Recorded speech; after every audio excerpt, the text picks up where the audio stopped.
Good morning, good evening, good afternoon, wherever you are around the world. My name is Robert Antoinin, and I'm the host of Black CEO's premier event for 2021, Black and Iconic. And from the brilliant mind of Black CEO's founder, Trevor Otts, today's theme is Black Tie, Black Power, Black Money. And you don't want to miss this amazing lineup of speakers. Starting us off today during our morning session is going to be JJ Conway, and you'll also hear from one of my favorite people, Sakone Prince, who's going to do a workshop for us. So as I've shared with you all week long, make sure that you tell a friend so that they can tune in. The main way that you can do that is by sending them over to www.joinblackceo.com. Again, that's joinblackceo.com. And while you're there, I want you to get some swag and some merchandise so that you can represent the Black CEO that's already in you by going to blackceotshirts.com. That's www.blacktshirts.com. I can't wait to hear from all of our speakers that we have scheduled today, and I want to connect with you. I want to hear from you. See that you share this out, heart it up, and make your comments in the feed, because today is going to be Black Tie, Black Power, and Black Money. My name is Robert Antoinin, and I approve this message. Peace.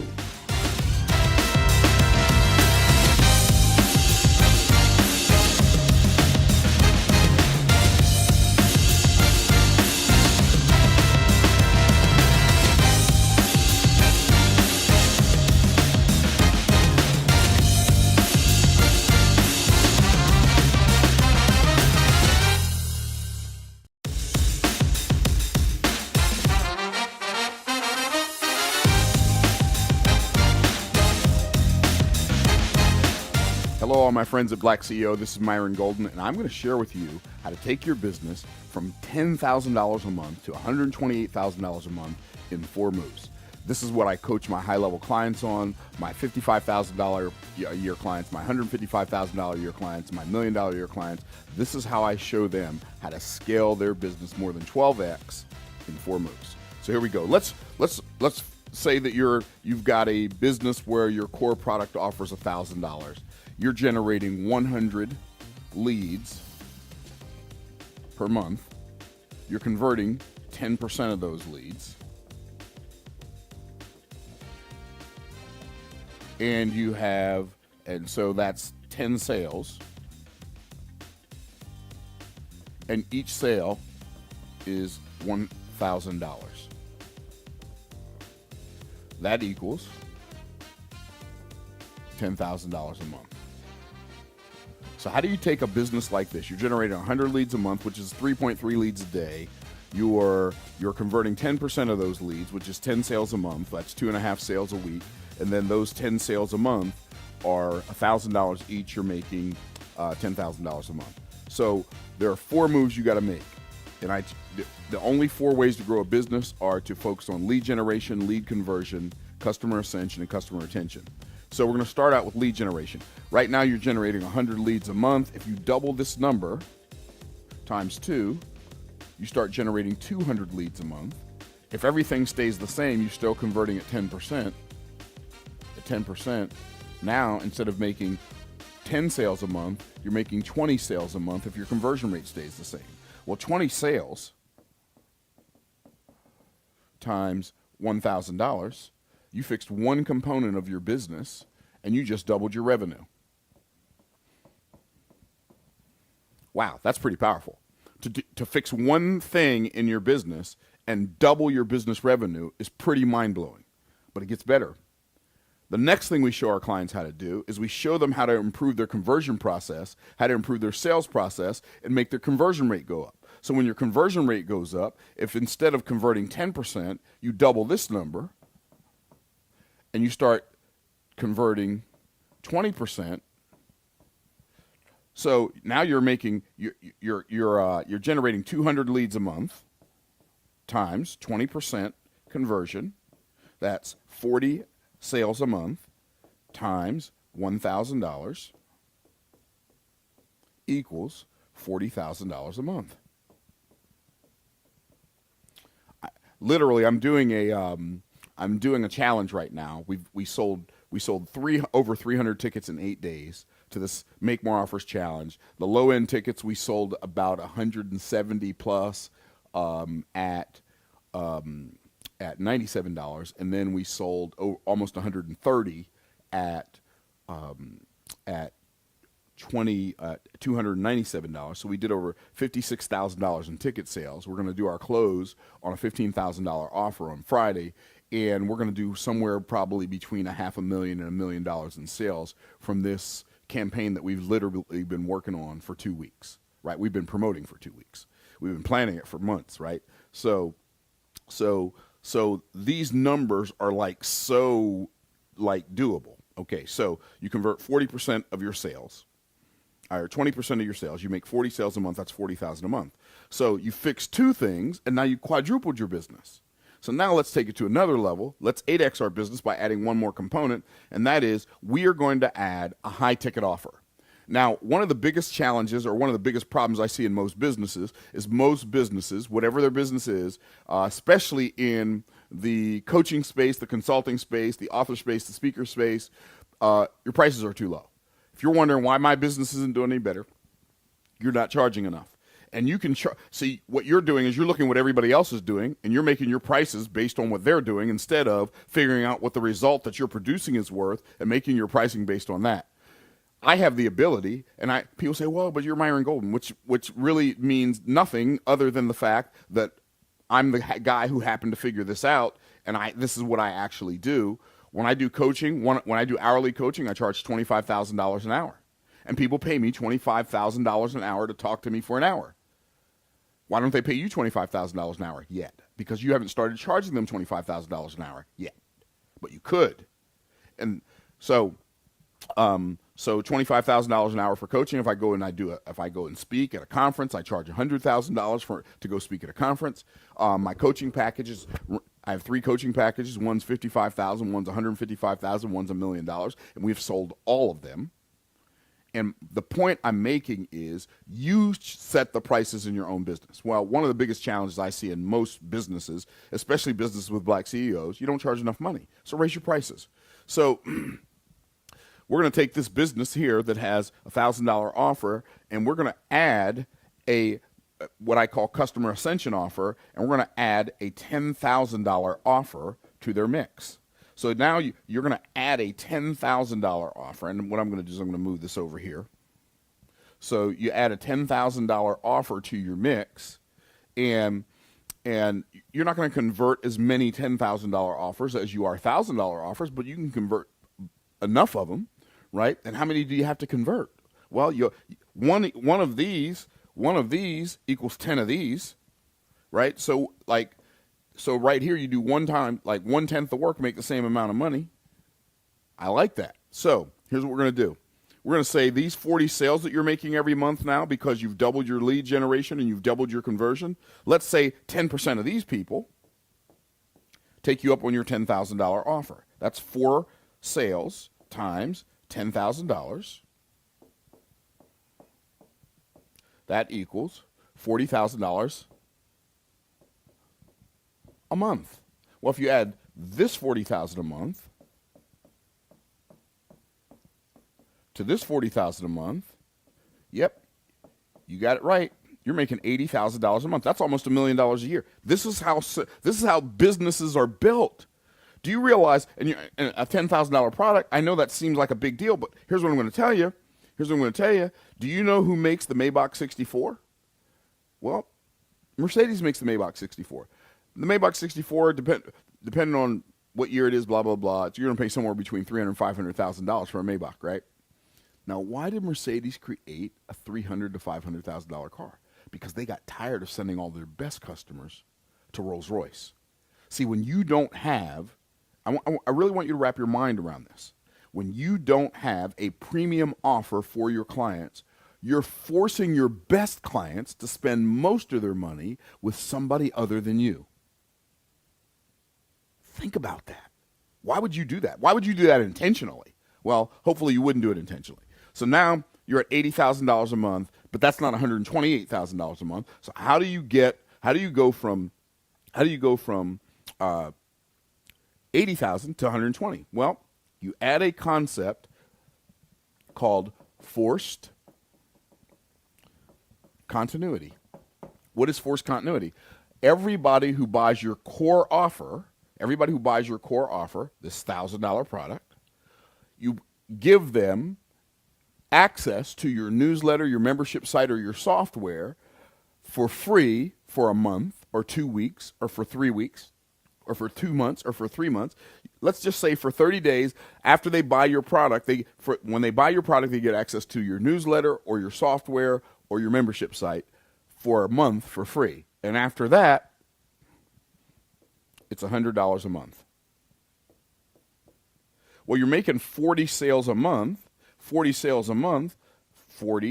times 100, that's 4,000 a month. Right? 4,000 a month. And 4,000 a month times 12 months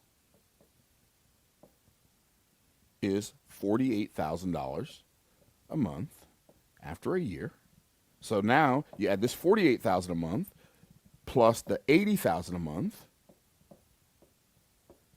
That equals $128,000 per month in revenue. That's about $1.5 million a year because you made 4 tweaks to your business. Here's what I'm going to tell you.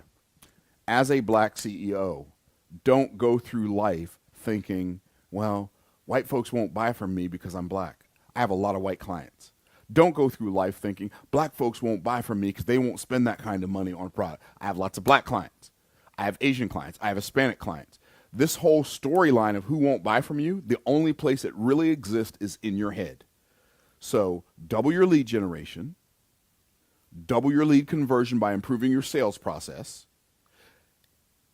add a high ticket offer, throw in forced continuity on your core offer, and you can grow your business from $10,000 a month to $128,000 a month in 4 moves. Now, for those of you who are like, but I don't know how to do that. Well, fortunately for you, I've created a program called the Make More Offers Challenge.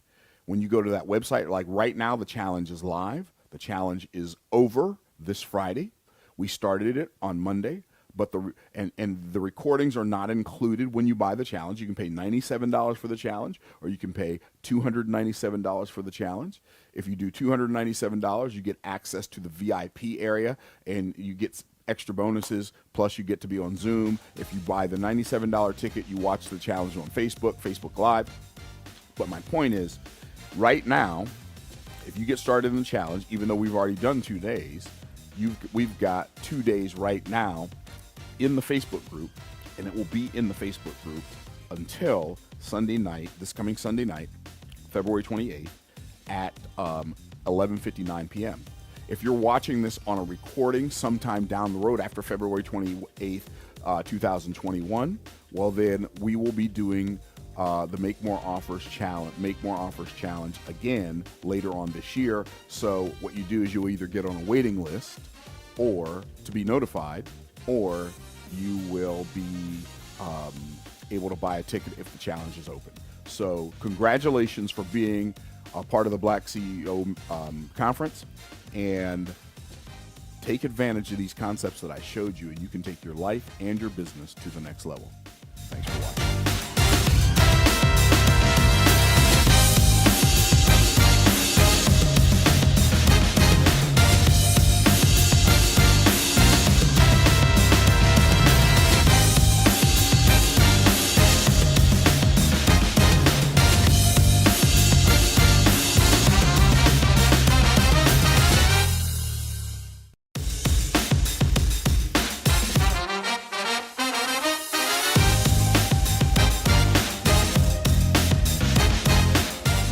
Imagine coming home from a 6-month military trip to find your house sold, your stuff thrown out, and divorce papers in your face. That week, I became a single military mom with over $845,000 of debt. I had to learn how to hustle in a hurry, and with that much debt, I needed to go beyond easy side hustles and dig deeper into how money worked. I learned a lot of wealth building strategies, time-tested success strategies. And today I'm going to talk to you about one of the most powerful of these strategies that will explode the growth of your company. That principle is enslave no one. Now, none of us would argue that the wealth of this country was built on enslavement. It's even in my son's history books, right? But what many of us don't realize is that we, even people of color, are continuing this legacy of bondage. And anything built on slavery and bondage will not sustain the test of time. Not your company, not our country. We're seeing that right now. I take this principle of enslave no one so seriously that I look for it in any potential partner. And it doesn't take too long working with someone in collaboration to begin to see these aspects of their personality. Paul Martinelli says, how you do some things is how you do everything. And I have found that to be true. You cheat people in business, you're always blaming them for your mistakes, you bait and switch and overcharge.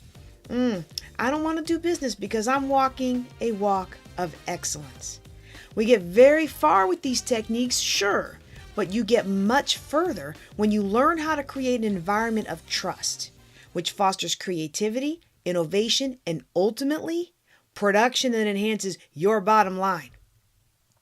Now, I'm all about getting a good deal, and we all know too many people who insist that their 15-minute discovery session is worth $999, and you know it isn't. So go ahead and call that out, right? But I'm not going to invite a speaker who gets $15,000 per event to speak at my conference and tell her she got to pay for her slot. I'm not going to take advantage of the cashier accidentally giving me $20 when she should have given me only $5. Some of you call that a blessing, but it's not a blessing for her when she's got to make her drawer even out that night. And $15 could mean the difference between putting food on her table and going hungry another night. I've been there. $845,000 of debt ago, I've been there. And I'm not going to turn down a blessing, y'all, because sometimes people really are trying to bless you because they believe in you and they believe in your dream. One of the most important things we can do as human beings is enslave no one. And when we enslave no one, guess what? More people do for you simply because they believe in you and they believe in your dream. This is a principle I learned from the 10 Edicts of Concept Therapy. Concept therapy was founded by Dr. Thurman Fleet, the person who developed the stickman model I use in my Abundant Success course. Dr. Fleet basically said if you did nothing else of the philosophy that he created, which is the stick person and the 7 universal laws, all of his life's work, he said the most important concept was to enslave no one. The spirit of this principle is that we should never take advantage of someone. Now look, I know people have a spirit where they are willing to overcommit themselves. I've been one of those. Because for some people, they're looking for approval, so they'll overcommit. We also know that some people will overcommit because they have a low self-esteem and they set themselves up to be taken advantage of by others.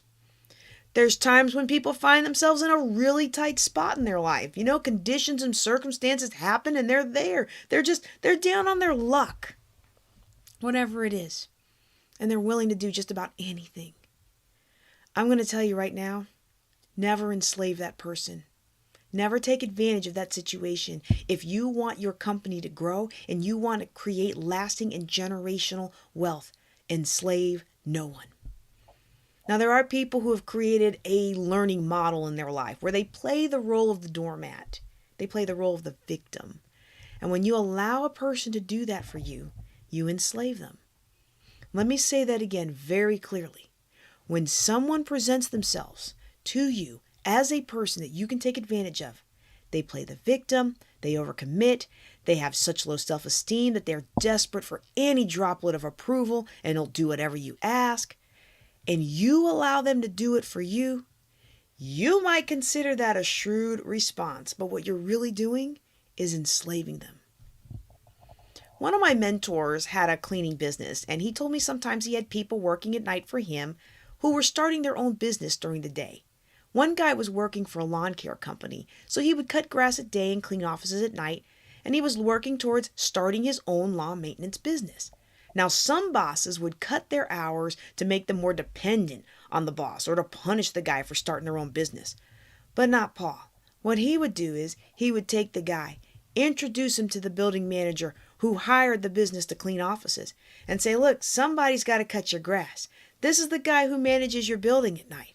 He knows the building. He knows everybody in it inside and out. And I know he's going to do a good job for you, because if he doesn't, I'm going to fire him. We can enslave our team in so many ways, but we justify it as good business, being a smart business person. But I'm showing you a way today that will make you a better business person, a smarter business person. It's not to do things that are just good for us. It's to do what's good for them. Now, there's other times we don't know when we are enslaving somebody. Okay. And that's where this lesson comes in, because it's a new awareness. And with that new awareness comes all types of new responsibilities. This principle is no different than when we go to the cashier and they gave us extra money back. Like I was saying earlier, that person made a mistake. When you have this awareness, you don't say, oh, it's my lucky day, or that's what the company gets for hiring cashiers who are bad at math. No, enslave no one means that we don't allow a person to make a deal we know is not good for them or in their best interest. It also means that we don't manipulate people into making decisions or life choices that are not in their best interest, like me convincing employees to do more work over the weekend so that I don't have to work. I mean, that's easy to justify, isn't it? That's so much work to do, and I want to go to the beach. I deserve some time off, whatever it is. I mean, come on. That's why most of us got into business, right? To grow our money and free up our time. And so you give somebody 12 hours a day, Friday, Saturday, and Sunday, and you know that by the end of the weekend, they're going to be wiped out. But you convinced them it was somehow good for them because they could make extra money. Yeah, but was it really good for you? And you know that it was. So how about this one, okay? You got an employee who's under contract. He's worked for you maybe a couple of years. You really depend on him.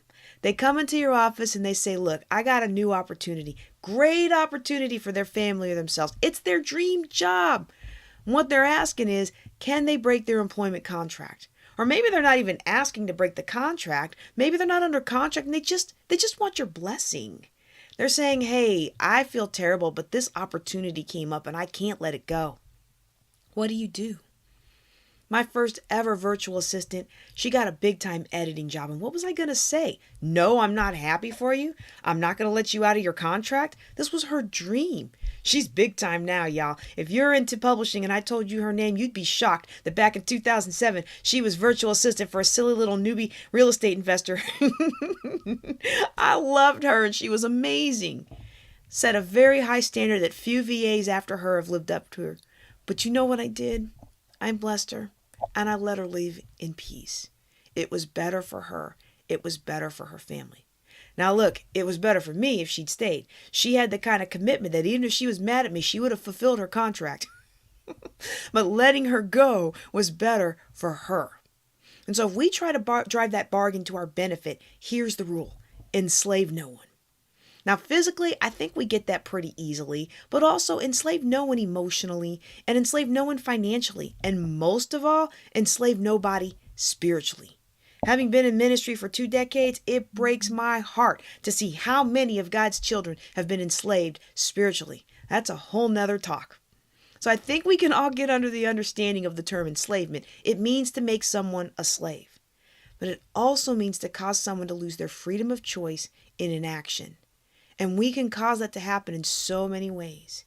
And the dangerous thing about it is we can quickly justify it as good or smart business.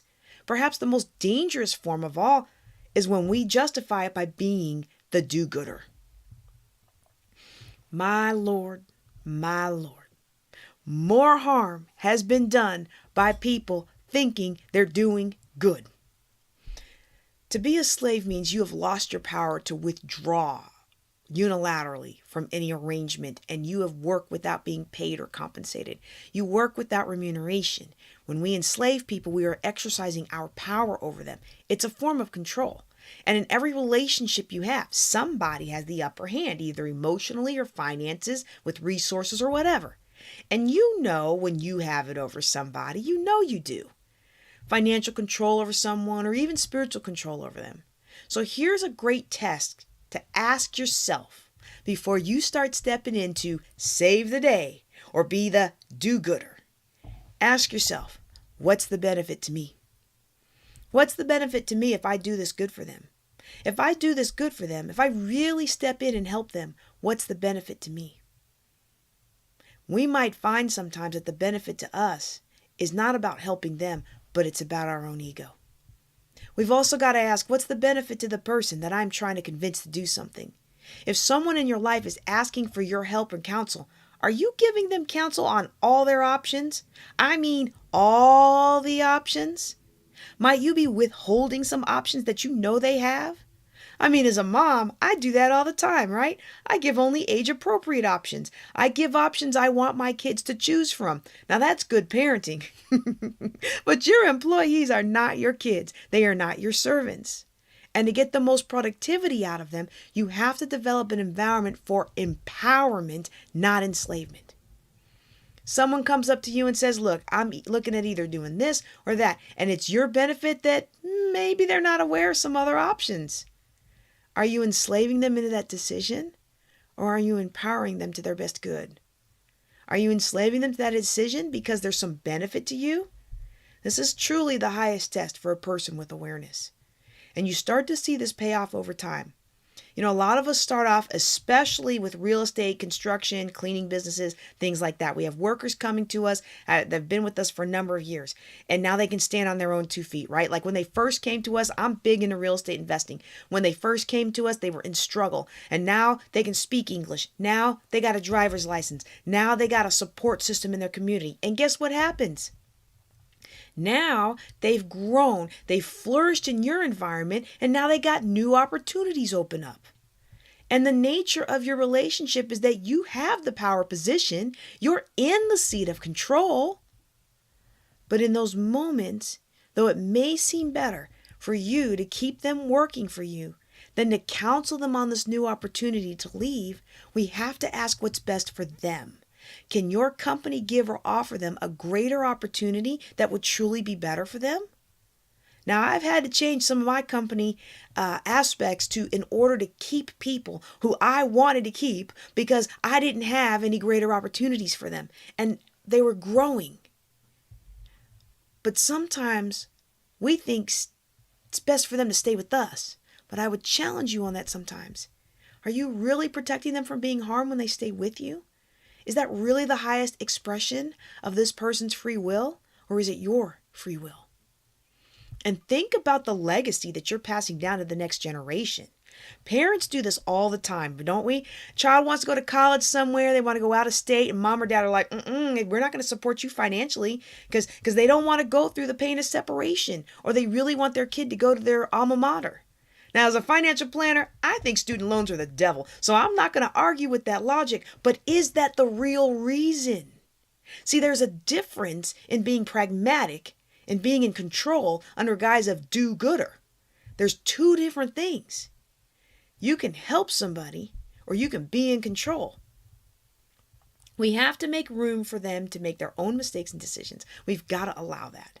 And we can't enslave them financially. Well, you didn't declare physics like your mom, so I'll spend my money on my own self. My path may not be my boy's highest and good. And as aware people, we know, well, listen to me, as aware people, we know we are exercising our power and authority over another person when we do that. There's a difference between, we don't recommend that you go to that party school because you'll have to take loans, which will hamstring you for the first 10 years of your career, and you probably won't graduate because you'll be having so much fun partying, when you could just go nearby and graduate debt-free. There's a difference between saying that and saying, you either go to my alma mater or you can pay your own way just because you can. That's not love, that's control. And as aware CEOs, we must never use that gift of authority, that gift of resource, that gift of awareness against someone. So be slow to step into the role of advisor, the role of the do-gooder, and be more likely to step into the role of coach. We got to check our motives, check our heart, check our agenda, and check our ego. Now, if you run a company according to this principle of enslave no one, your company will be productive beyond your wildest dreams, and you will flourish if you run your life this way. Enslave no one. There's a price when you do. The best arrangements are mutually beneficial, even in business. Then it's going to last. Walmart in China is a great example of this. Now, if countries, if they have great trade and it's mutually beneficial for them to not be at war, well, they're not going to go to war. Probably not going to go to war. And it's the same with your team. If you're an entrepreneur and you have people that work for you, if the arrangements are mutually beneficial, they're going to last. The opposite of that, of course, is that unequal exchanges soon die. And when they do die, there's resentments left behind. And if you try and exploit someone and it goes south, it leads to future distrust on both of your parts. You know, even if they're the ones that in the end behave badly, it still sets exploitation feelings in you, and you still become distrustful of people. And that's going to hinder the growth of your company. If you want to go fast, go alone. If you want to go far, go together. We need to build a company based on trust and initiative. Unequal exchanges soon die, so it's got to be fair. Now the question then is, well, who decides? Who decides what's fair? You know, as emotional creatures, we perceive things out of who we are, right? We have different degrees of fairness, right? We judge ourselves by our intentions. We judge others by their results. So we do need the clarity of some kind of agreement. And in large organizations, that's typically going to be a contract of employment, right?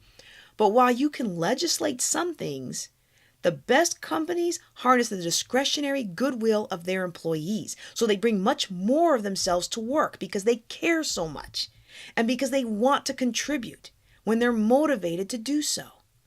So the clarity of agreement is important. I need to know what you want from me, and then you need to know what I want from you. But it can be inefficient. And if everything in your company is done haggling over contract, you've unwittingly bred a very low trust environment. And in that kind of low trust environment, there's a great inefficiency.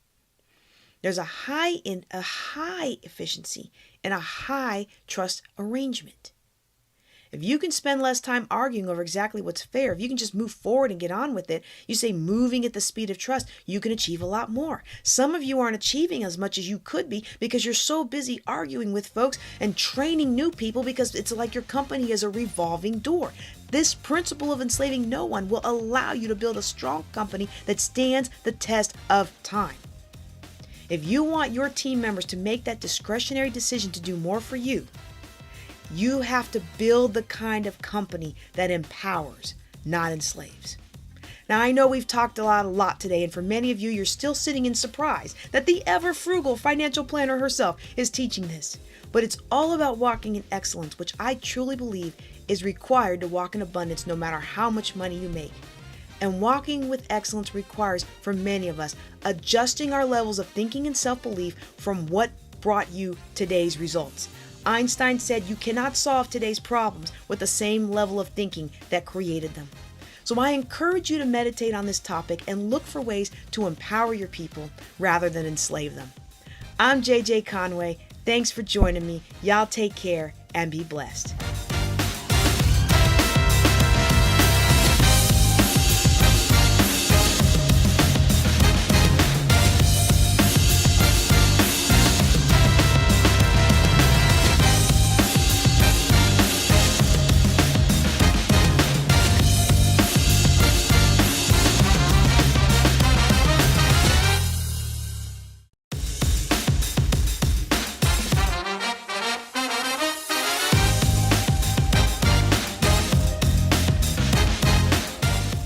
Hello, everyone. I am so excited to be here today. I'm speaking at this conference, being able to share my story with each and every one of you. I know that the last year has been crazy with COVID-19, but for some of you has truly been a comfort zone. You know, a lot of you are walking around with your cute masks. You know, now that we've been wearing them for almost a year, you've gotten them customized and personalized, and you're looking really cute. But one of the things that those masks are helping to do is helping to hide who you truly are.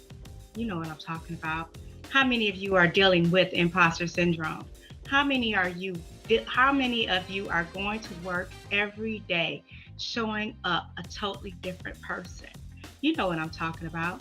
I know firsthand what that looks like. Do you know how I know? Because I've lived it, I've walked it. I have been the perfect picture for imposter syndrome. Let me explain to you how. I've been a nurse executive. I've had the corner office. I made a 6-figure income. I lived in the suburbs in a big old house. I drive a caddy truck. I got it all. I even got a husband that I've been married to for almost 30 years. 2 kids that I'm trying my best to kick out the house, but they won't go. All I'm missing is the dog and a white picket fence. People at work are so amazed. So many people that see me are like, oh my goodness, Dr. B, you have all of this. But they don't understand that I'm showing up a totally different person. I'm dealing with imposter syndrome. You see, I'm showing them who they want to see, not necessarily who they need to see, so that they can be the best that they can be. I showed up every day, living this life. So many people want what I had, but they didn't understand what I went through to get where I was at. I know I'm not the only person out there that's struggling with that. I know I'm not. Show of hands, how many of you, now that I've described it, are dealing with imposter syndrome? I know. But in order to live our best life, in order to live our truth, we have to shed that. We have to let people know who we are. We have to be transparent. See, what I want to do today during my speech is I want to take you out of your comfort zone.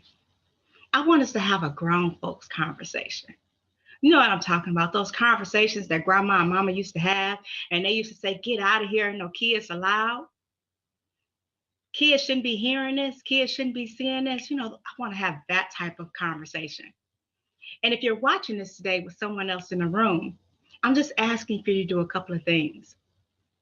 As I ask a series of questions, I want you, as the person next to you raises their hand, or even if they attempt to raise their hand, or you feel them flinch in some type of way when I ask these questions, I ask that you be non-judgmental, that you don't give them a side eye, that you don't make them feel less than. If anything, I want you to reach over and I want you to pat their hand and I want you to tell them it's going to be okay and you got their back. Can you do that for me? I think you can do that for me. I'm Bridget Leonard. I'm Dr. Bridget Leonard, and I'm Dr. V, and I'm about to take you on a journey. I'm going to take you on this journey with me. So let's go ahead, buckle your seatbelts, and let's go on this grown folks journey. Let's start with the questions. Are you ready? All right. How many of you lost a child? How many of you lost a parent before the age of 10? How many of you were shuffled from house to house when you were growing up because you had parents that were either drug addicted or had alcohol issues or some type of mental issues? How many of you were told that you would never amount to anything? How many of you were abused coming up? Verbally abused, physically abused, mentally abused, sexually abused? How many of you suffer from depression? There were times when it was so dark, you couldn't see your way out.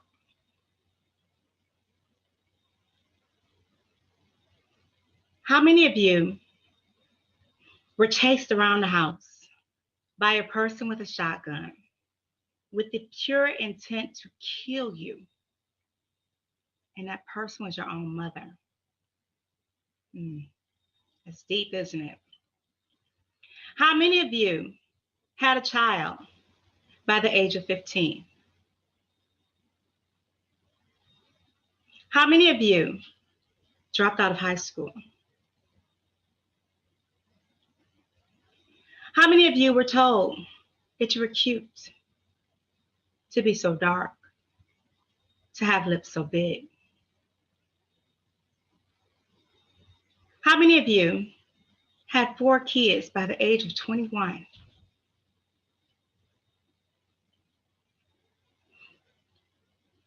How many of you felt like giving up so many times?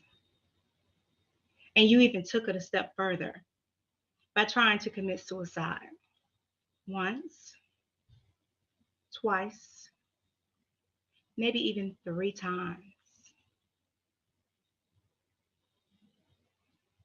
I know the questions I asked were hard. The questions I asked possibly made you feel transparent. The questions I asked possibly even put tears in your eyes because it took you to a place that you had forgot about, that you had left in a corner. Because again, you're dealing with imposter syndrome. When I asked those questions, did you notice one thing? Because I asked each and every one of you to hold up your hand if that question applied to you. Did you notice what was happening here on the stage? Did you notice that for each question I asked, my hand stayed up? My hand stayed up for each and every question that I asked you. Now, all those questions I asked, there's no way, there's no reason whatsoever that all of that should happen to one person. But it did. That one person was me. But I'm standing here today because I've learned that what doesn't break you truly, truly makes you stronger. So I'm not asking for your pity today. Oh no, I am not asking for your pity. Because each and every lesson, each and every trial and tribulation that I went through growing up, it made me stronger. It made me want more. It made me want to do more. That is why I'm asking you to let imposter syndrome go, to be the best you can be, to live with your truth. Your truth helped to make you who you are today. Don't let anyone take that away from you. You see, I'm sitting here today with all of that baggage behind me.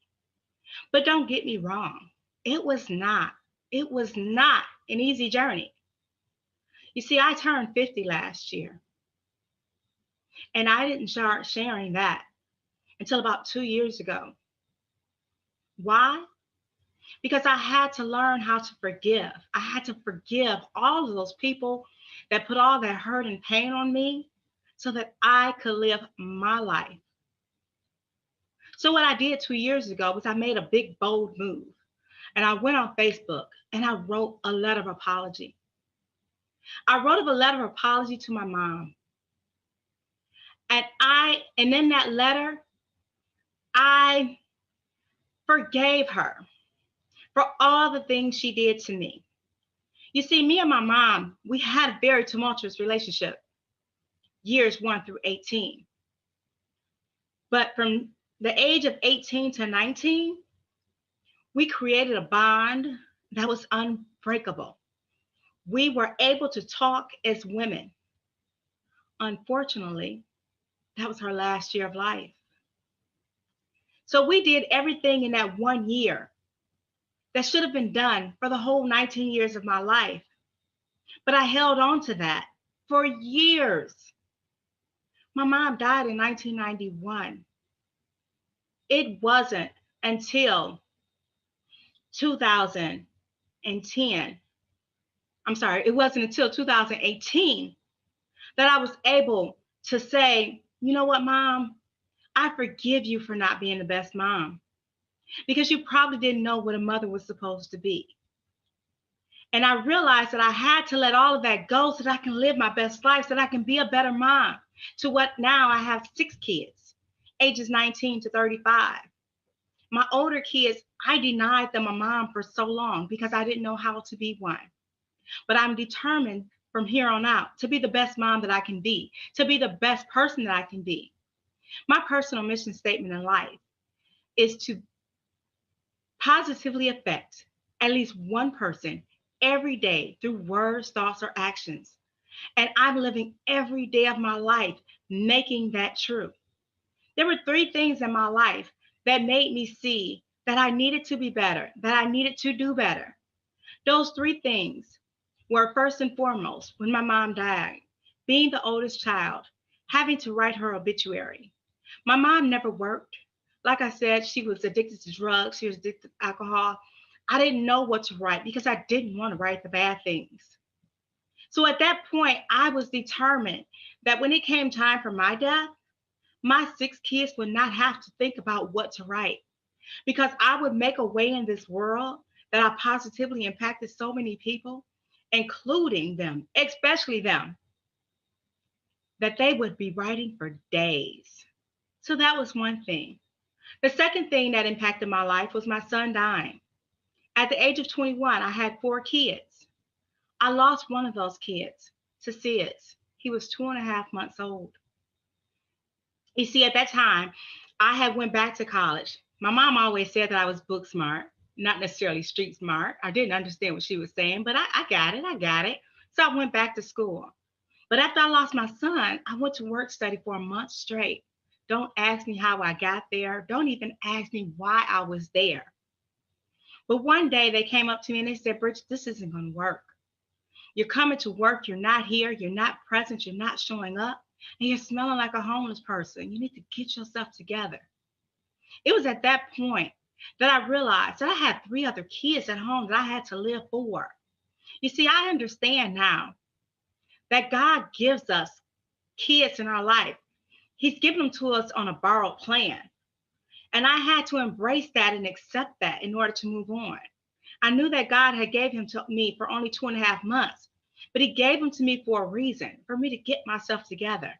And from that point on, I've tried my best to be the best person that I can be. So I thank you, God, for that gift. And I thank you for my son because he truly helped to impact me. The third thing that helped to change my life was simply working at McDonald's. I was working at McDonald's at 21 years old.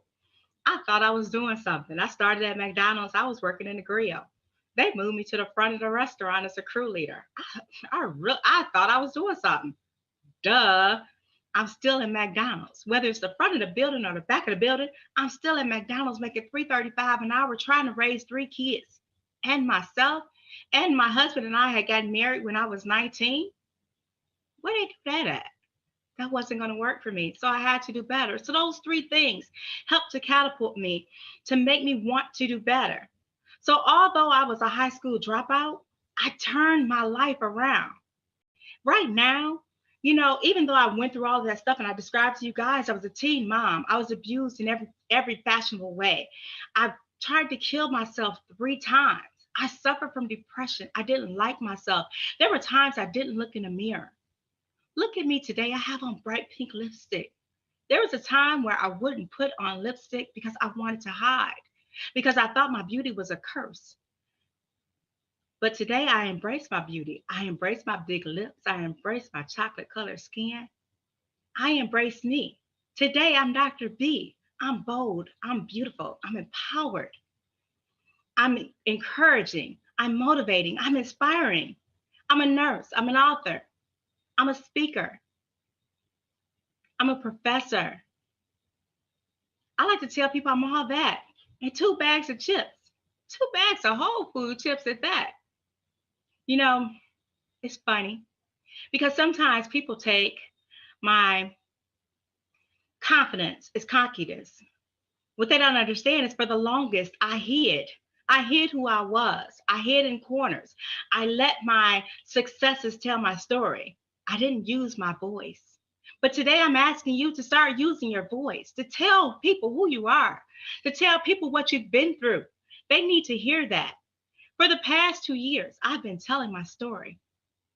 And I have helped so many people to see that your past does not dictate your future. It truly doesn't. Me opening my mouth has helped so many broken women understand that life is worth living, that life is worth taking chances and being the best you can be. I often tell people, you cannot pour from an empty cup. So today I love myself and I pour into myself constantly, frequently. And I'm asking you to do the same because you cannot pour from an empty cup. And it's okay to be selfish. It's okay to do things for you. Because when you put a smile on your face, when you're living your best life, you can't help but to spread that onto others. It becomes contagious. So I'm asking you to do that. I'm asking you to live your best life. I'm asking you to crush your goals, to not hide behind imposter syndrome. Let people accept you for who you are. It's okay. We weren't made in a common mode. We were all put on this earth to be different, to add value to each other's lives. And unfortunately, some of us have to go through the bad things in order to grow. You see, on my wrist, I have a tattoo of a lotus. I love the lotus. This is a flower that is grown in mud, but it rises above the water and it floats on that water, and it's one of the most beautiful flowers. I see that in you. I see it in me. We can all be lotuses out here. So, as I end my speech today, and again, the purpose is to not let your past dictate your future, to write the chapters of your life. When I say write the chapters of your life, I'm saying if I would have stuck with what society wanted me to be, if I wouldn't have pushed forward, if I wouldn't have persevered, I would merely be a picture in Webster's dictionary up under the word statistic. But because I pushed forward, and because I believed in myself, and because people believed in me, you can now find my picture in the dictionary up under perseverance. And I'm going to keep pushing, and I'm going to keep pushing. So today I'm going to leave you with 3 takeaways. First and foremost, if you went through anything that I've discussed, any of those issues where I asked you to raise your hand, if you went through any of those issues and you have wounds that are not healed and you still have scabs, I'm asking you to seek counseling. Counseling is very, very important. You need a professional.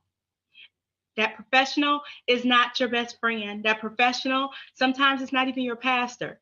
Please go seek out licensed help. Second, I'm asking you to live your best life. Living your best life does not mean a 6-figure income. I quit corporate America.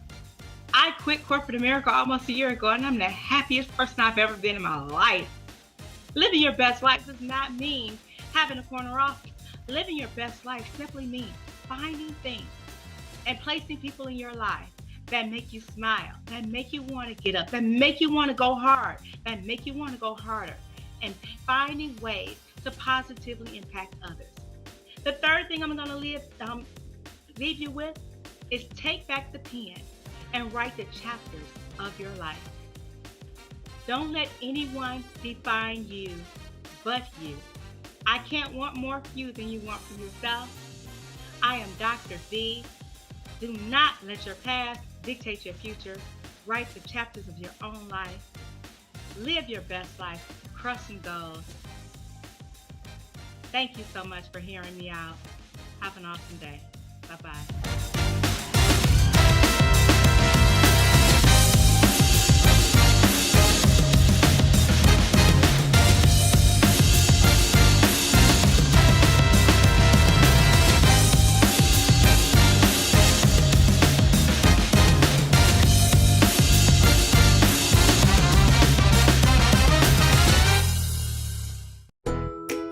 Masterminds, mentoring, strategist, government contracts, credit restoration, business credit, investing, crypto, digital real estate, sales and marketing funnels, $1 million funding, asset protection, the tax game, forex market, option trading.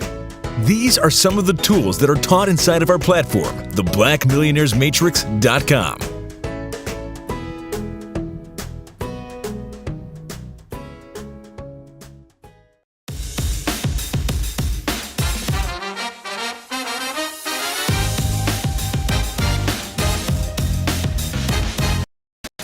Hello everybody, how you doing? This is Sakoni Prince, and I am so excited to be hosting this panel discussion at the Iconic Conference.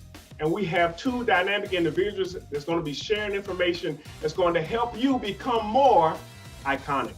And I want to take the time right now to allow them to introduce themselves. So Josephine, would you go first? Hi, everyone. Good evening. My name is Josephine Ochenny. I am the CEO and founder of Career Restyle. And really what Career Restyle is a community where we actually let people share their career experiences. We are very passionate about knowledge sharing, and we really believe that every idea is valid. And so at Career Restyle, we provide you with resources that have to do with different career experiences. We provide you with tools, and we believe in advocating for you and championing for you. And so I'm so excited to be here tonight. I know there's so much to talk about, so look forward to really getting into the meat of everything. Well, thank you so much. And we're looking forward to the information that you're going to be sharing. Now, next up, we have Tiara. Would you tell us about yourself? I would love to. Hello, everybody, and thank you so much. I'm so excited to be on today's panel. So my name is Tiara M. Tucker. I am from Illinois, south of Chicago, now residing in Dallas, Texas. And I like to say that I'm the wearer of many tiaras to play off of my name. To name a few, I am the founder and president of Speak That Movement, which is my 501c3 charitable organization, which I created with a mission to empower and equip professional women in business along their journeys of dream and goal realization, just encouraging them and supporting them to use their voice, walk in their purpose, and also to help support them to combat the mental health and social injustice roadblocks that we as women can face along our journeys. I'm also the president and founder of Tiara PR Network, which is my boutique PR firm based in Dallas, where I focus on purpose-driven PR, communications, events, and coaching. So I really love it. I love to help clients and others along their journeys. And I'm also the host and producer of Speak That Talks, which is a baby of Speak That Movement, where I just host weekly live shows where I bring in different speakers from all over the country and even outside of the country as of 2021. And we just empower, uplift, and connect people to help us get through COVID-19. All right. Well, that is incredible. So I really want to get into some of these panel discussion questions because I know that y'all have a lot of information to share. So one of the first questions that I want to ask, and you can just, I'm not going to call on anybody. I'm going to let you step up to the mic yourself. But one of the first questions I want to ask is, given today's climate, given today's political and national climate, do you really feel that you have the freedom to be authentically Black? And what I mean by that is sharing your views, your culture, your music, or do you feel you have to scale back in order to fit in? So whoever wants to take that, go right ahead. I'll go ahead and jump in. That's such a great question. I think, as you mentioned, right now we are in a heightened political climate, and being honestly just a Black or brown individual is very difficult. And so there's a lot of stereotypes that we face often that we have to try and debunk. And so I really believe that, we truly as a people have the opportunity to really change those different stereotypes and really just, go against the norm. I think that in terms of, you mentioned the music industry, you mentioned just career fields, just different opportunities that we have. We really have that chance to, especially in the climate that we're in, to really take the bulls by the horns and really just show people who we really are. So I believe actually that this is a really good time to authentically be Black or brown, to be an individual where you can just truly showcase that, I am not how I'm often represented. And I am able to go against a lot of the cultural misconceptions about me. And so this is truly a time of empowerment, I believe. I believe this is a time where we can truly let our voices speak for us. We can let our careers, show the mindset that we have and the things that we want to contribute to society. And again, we know that, in this democratic land that we live in, there's so much that we can really prove as a people. And I think we've seen that, right? We've banded together, and in us banding together, it's shown that we have solidarity and we have power in numbers. And so this is the time to really be proud of who we are and to be authentically Black or brown. So I think this is the perfect timing, actually. Good, good, I good. totally agree with you, Josephine. I feel like this is our time. It always was our time, to be perfectly honest with you. But this is our time right now where I believe that, we all recognize that 2020 really did bring a lot of things to the surface, right? We were dealing with the global pandemic, which we still are. We were dealing with very blatant social injustices and police brutalities. And I think that when we really think about all that we experienced in 2020, on top of the political climate and what was going on in the White House and outside of the White House, I think it really stirred up some things, right? I feel like people became even more bolder, right? Whether they were on this side of the fence or the other side of the fence. And I believe because people were becoming more bolder, that it actually was the most appropriate time for us as Black people to stand up, to represent who we are, and to stand up for what we believe in. And so when I think about 2021, where we are right now, I am the first to say it loudly and on this platform right now, all of the glass ceilings and glass walls are officially shattered for Black people. And if you are still living with the mindset that you can't become this or you can't become that, it's a mindset thing. Because when our VP, Kamala Harris, was elected by the people and sworn in, she proved to every Black girl, brown girl, white girl, and every man, woman, anybody within the United States and outside of the United States of America, that all things are possible. So she is a representation of us. She is also us. So I just really hope that when we think about, we have an African American, we have a Black woman, whatever we want to say she is, but we have a Black woman in one of the highest seats in a country. We have Black women and Black men that are becoming CEOs and, directors and presidents and vice presidents. And whether people want to say, yeah, but it's because of this or because of that. No. We get these seats because we earned them, we deserve them, and we have everything that it takes to stay in them. So I think that, no, this is the time to use your voice and use it unapologetically and even louder than ever before. I think about the article that I had a chance to write for the SCLC magazine, and the subject was Stay Woke. And I kind of did a play on that Childish Gambino song of the same, Redbone, but the chorus was Stay Woke. And I really talked about how that for the first time, I think that us as people of African descent, Black people, we really saw how us banding together was able to actually make a difference. I even quoted the Detroit minister who talked about that we went from picking cotton to picking presidents. Talked about how we turned the state of Georgia blue with the amount of turnout that we had. And I honestly believe that after seeing that happen, after seeing how our collective power could actually make a difference, it has really awakened something in us.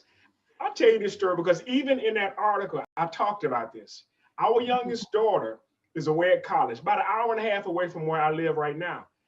And she missed the opportunity to vote absentee. And she called and she said, can I come home and vote? I got up at 3:00 in the morning, drove an hour and a half to her school. And when I got there, she was standing in the door. She got in the vehicle, drove an hour and a half back, dropped her off at the at the place for her to vote. I came home, did a couple of things. About 30 minutes later, she called me, told me she was done. Went and picked her up, took her back to college for a 2:00 class and came back home. Now, I could honestly say, well, it's just one vote. In fact, what is that going to do? But when I saw how important it was to her, when I saw how needful it was to her. I mean, even if she hadn't voted and they won, she would have felt left out because she didn't contribute anything. But she knew because she made that sacrifice and she was so willing to be a part and to have her voice heard, I didn't want to stifle that. And I was willing to make any sacrifice necessary in order to allow her to do that. And so you're right. We have an opportunity to really showcase who we are and to tell people about our contributions. This is Black History Month. And I did a speech, a virtual speech nonetheless, but a speech where I talked about write your own history. And I was encouraging individuals, and I talked about some of the people that have blazed trails in the past. The first guy that did the open heart surgery, first guy that did the blood transfusion, in fact, the guy that found or that actually started the cell phones, all of them were African Americans. But I encouraged the students to write their own history and to become iconic by doing so. And so I'm so grateful for this conference because it allows us a chance to really showcase our own excellence and really to tell our own story, because there's nothing worse than having somebody misrepresent you or somebody get it wrong or somebody paint you in an unfavorable light. But when you have an opportunity to hold a pen and write your own story, you definitely want to take advantage of that. Okay, can I add to that? Because that is such an amazing point, because not only do we need to write our own story for each other and for future generations, and also to show honor to generations that went before us, that fought this good fight before us, but we have to write our story so that the other people can understand how iconic we are, how amazing we are, how we are the people that created these things that are being used, but our names weren't the ones put in the history books and our faces weren't the ones that people saw. And I believe that what we have right now in America, although we see a lot of, we still see the division, but there's also been a lot of unity, because what I believe is when we step to the plate in a powerful, unified force as Black people in solidarity, we make the other folks look and say, okay. Yes. And that is so true. That is so true, which actually brings us to our next panel discussion question, which is, can you honestly say that what you're doing now is making it easier for somebody coming behind you? And what I mean by that is this. Oftentimes, we've seen situations where somebody will make it harder for somebody else. They'll make it more difficult and more challenging. Even in relationships, you'll have it where one person is using what happened to them from another one. They're taking it to another situation. Well, as far as us as African Americans, are we performing at such a level that makes it easier for somebody else coming behind us, or are we being a hindrance and a stumbling block to where they're like, see, all of them are alike, all of them are lazy, blah, blah, blah. What are we doing to contribute to the cause, if you will? So anybody want to chime in on that one? I'll go first and chime in on that one. Thank you so much. So honestly, I think that, we've all echoed that this is our time, right? It's always been our time. And when I think iconic, I think legacy. And really what we're doing right now is we're building legacy, right? We're building legacy for the future to come. And so when you mentioned, are we a stumbling block or are we a catalyst? I would say we're a catalyst. And when we're talking businesses, it's me and Tiara on here right now, and it's such an honor to be on this platform with her. I mean, two awesome women, right, that are entrepreneurs, that are getting it, that are trying to make it. And I know that, not only will we be successful, but as well, we're paving the way for our future, right? And we're paving the way and we're showing people that this is so possible. And so I really think that in this moment that we're in right now, right? If you could bottle up this moment, really what, the essence of this moment would be is, am I paving the way for the next generation? And the answer to that would really be yes, I am, right? I'm showing people that it's possible. I personally, everyone has a personal brand. Everyone has a personal story. And my story is that I am the child of immigrant parents. I was an immigrant myself. And so coming to this country, right, and being given the opportunity not only for education, but to do greater, I'm not going to waste that opportunity. And so when I see other people like myself, I take it upon myself to not only champion and advocate for them, but to really show them that if I can do it, an immigrant, right? Someone from Africa, Nigeria specifically, if I can do it, then you can do it as well, right? And so I think that's the beauty of being an entrepreneur. That's the beauty of being a awesome business owner, especially a female business owner. You can show people behind you that you are more than capable. And so for my business career, Restyle specifically, I mentioned earlier that we truly believe that no idea is stupid. We believe every idea is valid. And we believe that you might have to pivot, you might have to tweak it, you might have to do something a little different, but your idea is valid and you can make it to where you want to make it to. And so really what I'm trying to do is I'm trying to provide people with a platform and an opportunity to really not share their career experiences, but to knowledge share so that you can know that in partnering together, you can get so much further than you could get by yourself. So this is definitely that time where we really are, building these blocks and building these roads for people who came before us, who did the same for us. And we're trying to pave the way for other individuals too as well. Right.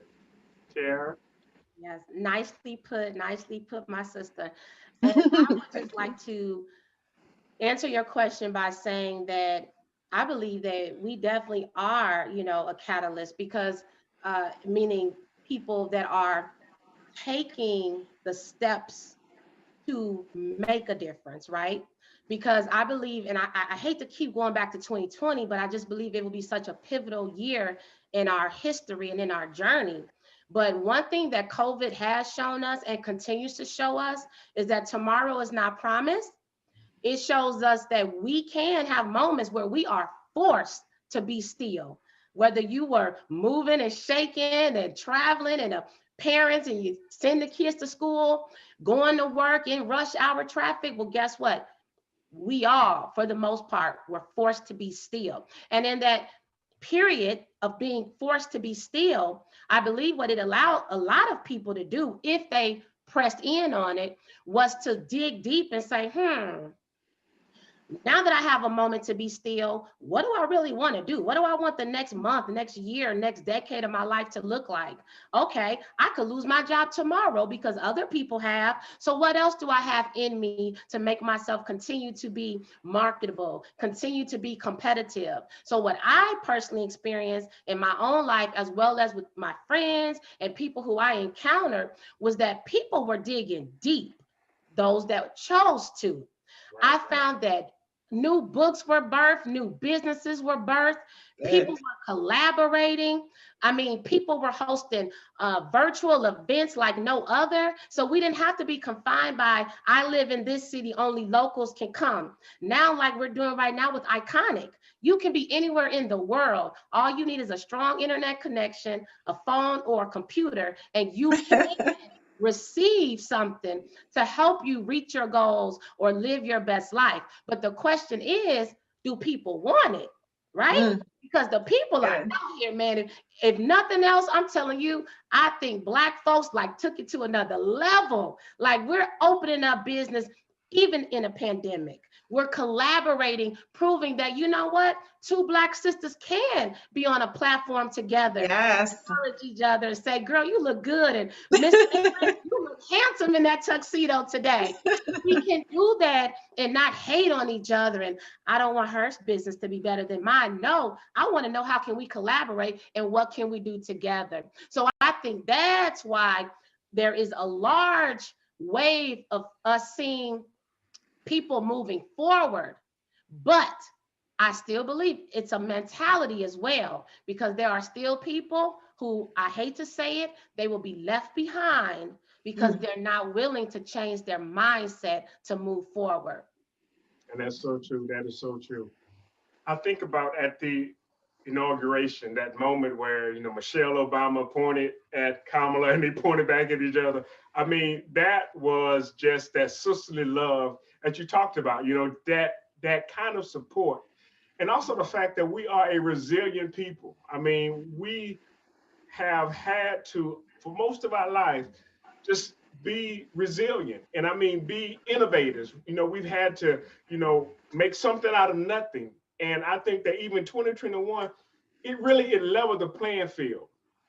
Somebody told me, they say, Tony Robbins is doing virtual events. Les Brown is doing virtual events. Everybody's online. So it's not like I have to be in a sold out arena. I have access to the same people that they do. So the question is, am I going to step up and am I going to step out and do exactly what they're doing? So even while you were talking, I thought about an incident that happened with my youngest son, and this was several years ago at an event I was putting on. I was hosting. And the unfortunate thing about it was that it was so close to the house. I mean, literally less than a mile from my house. And of course, inevitably, I forgot something. I left something at home. I had gotten everything, almost everything. I was like, oh man, I forgot that. So I had to run to the house for a second. And our youngest son, he was 10 at the time. Now he's 13. He said, Dad, can I ride with you? And I said, sure, son, come on. And I mean, I'm in my mind thinking, okay, because I know I can't come back. I don't have enough time to come back to get anything else. So I'm trying to make sure that I have everything, that once I get home, I can get everything that I need. And while I'm driving this short distance to the house, without being prompted, without saying a word, my son just spoke up and said, Dad, I'm proud of you. And while I was going 35 miles an hour, inside, I stopped because I realized that he was watching. And our children are watching. They need to see examples of us going after our goals and our dreams. And I tell people all the time, your children's heroes shouldn't just be on the screen. It shouldn't be in a magazine. It shouldn't be on Instagram or TikTok. They shouldn't be on YouTube. They should be across the table from them. They should be able to have breakfast and dinner with their heroes. We should be their heroes. We should be that example. We can say, yeah, you can do anything and you can go after your goals and your dreams. But the question is, are we doing it? Are we showing them that it's possible? Because they see the shiny and the glitz and the glamour. They see the Photoshop pictures and the filters on, Instagram. But they don't see the struggle. But when they are living with you, when they see the sacrifices you have to make, and some of them, they will never even know. But they need to know that we didn't let anything stop us. They need to know what they're made of. They need to know what their stock is. And so that's why, to me, legacy is so important, because it allows for the transfer of, yes, I was able to accomplish this, but guess what? You can do the same. And so that's one of the things that I like about this conference, because it reminds us about being iconic. And an icon is someone that represents something. Right. On our phones, on our computer systems, we have what we call icons. And when you double click on it, it opens up a program. The icon is the picture of what the program is going to do. So what about us? What are we a picture of what's possible? So good. People see us, they see our picture, but can they honestly say, behind that smile, behind that pretty face, behind those cute earrings, behind that lovely dress or that nice tux, is there anything? I remember I had on a suit, and I'm not going to take up too much time because I know I could talk a lot. But I was walking downtown. I had on just a regular suit, a black suit, and I put a little handkerchief in the collar. I didn't even have on a tie. Black suit, white shirt, white handkerchief, and I was just walking down the street. And this one guy said, "Now that's the way you wear a suit." And I'm thinking, this suit is like 5 years old. But it wasn't the suit; it was how I was carrying myself. It was the atmosphere or the air about me, not one that was boastful or prideful or high-minded, but someone that was confident in who I was. And I want to encourage everybody that's even watching this right now, that needs to be you. Your confidence needs to show up every time you show up. Yes. Because that's what makes you iconic. Yes. Now, another question that I have for our illustrious panel is this. If there was one thing you could change about the Black condition, whether it be economical, social, with finances, anything, if there was one thing you could change, what would that be? jump in on that one. Oh, it's only one thing. Well, let's start with just one. I will go back to mindset. You know, I feel like I wish we could change our mindset. And this is such a deeply rooted, systematic situation that we as Black people face, because I feel like, you know, going back to slave days, right? You know, it was a mindset being embedded in us then. We were inferior. We had to do what others said. You know, we were confined.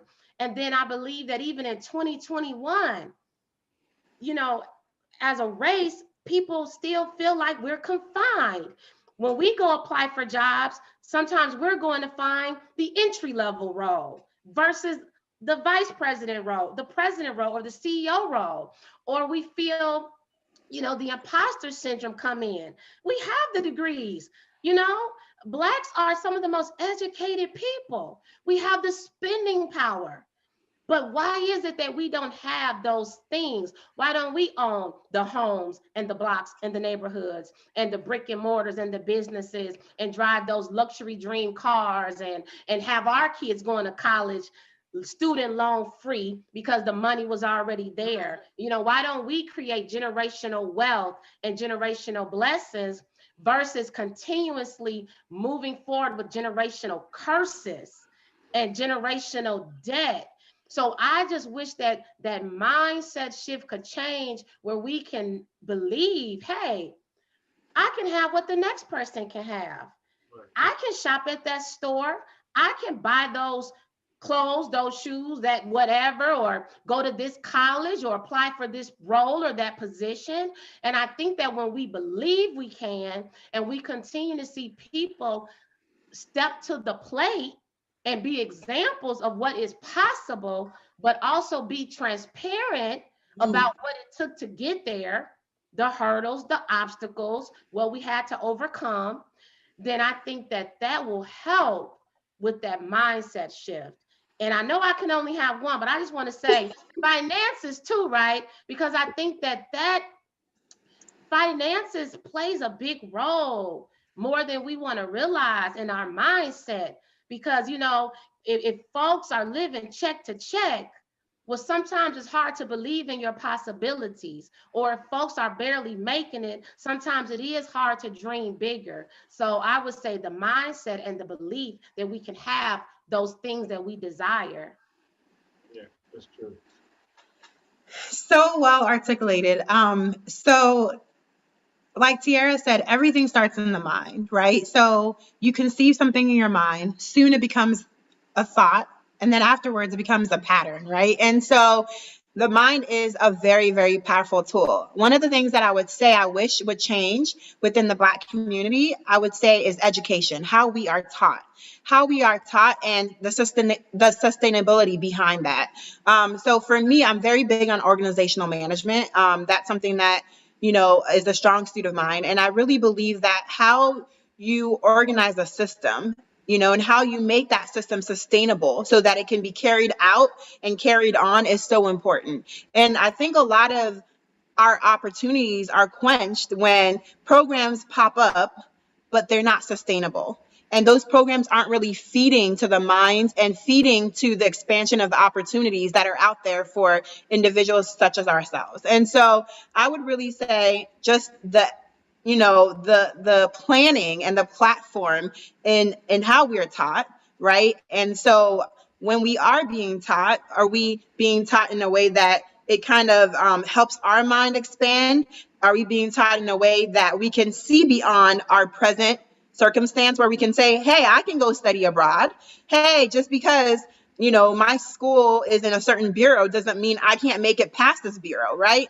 So there's just certain things and certain programs that we really need to capitalize on and make sure that these are programs that are sustainable, that outlive even the individuals that are currently in that system at that certain point in time. And so I would say really just making sure that our programs are really feeding us, feeding our minds, feeding us in terms of the expansion of our minds, what we see and what we take in, and making sure that we know that we are more than capable and that there are opportunities out there. And then those programs as well, providing those opportunities so that we can be in STEM, right? So we can be in top leading tech positions, or we can go abroad, or we can take externships, things of that nature. So sustainability is so key.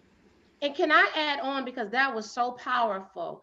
And I think that the next level to that is who is creating the programs. That's, Stop yeah, waiting for other people to step into that's the good. communities to create these programs that we know our kids, our youth, our families need, but instead waiting on other organizations or other people to step to the plate.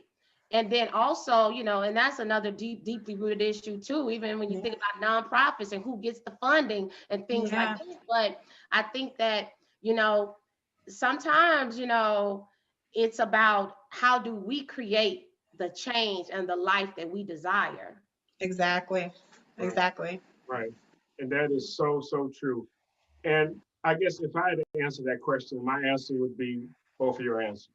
Good answer. I mean, because I know for a fact mindset is so critical.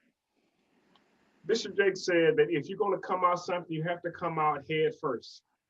Mm, Before you get out of it, you have to see yourself out of it. You have to want to get out, even before you do. I posted this several years ago, and I was really talking about relationships, but this could go for anything. mm. And I said that you'll never understand if you don't want to understand.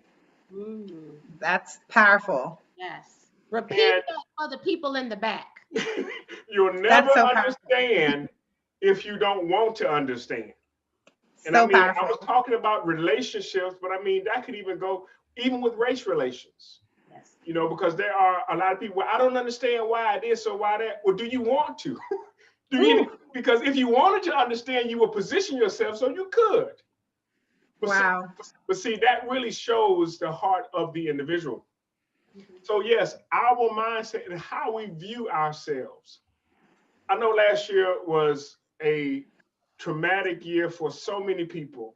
And one of the events that really just kind of just hit a lot of people, especially African Americans, hard, was the passing of Chadwick Boseman. And how in his short life, the impact that he had.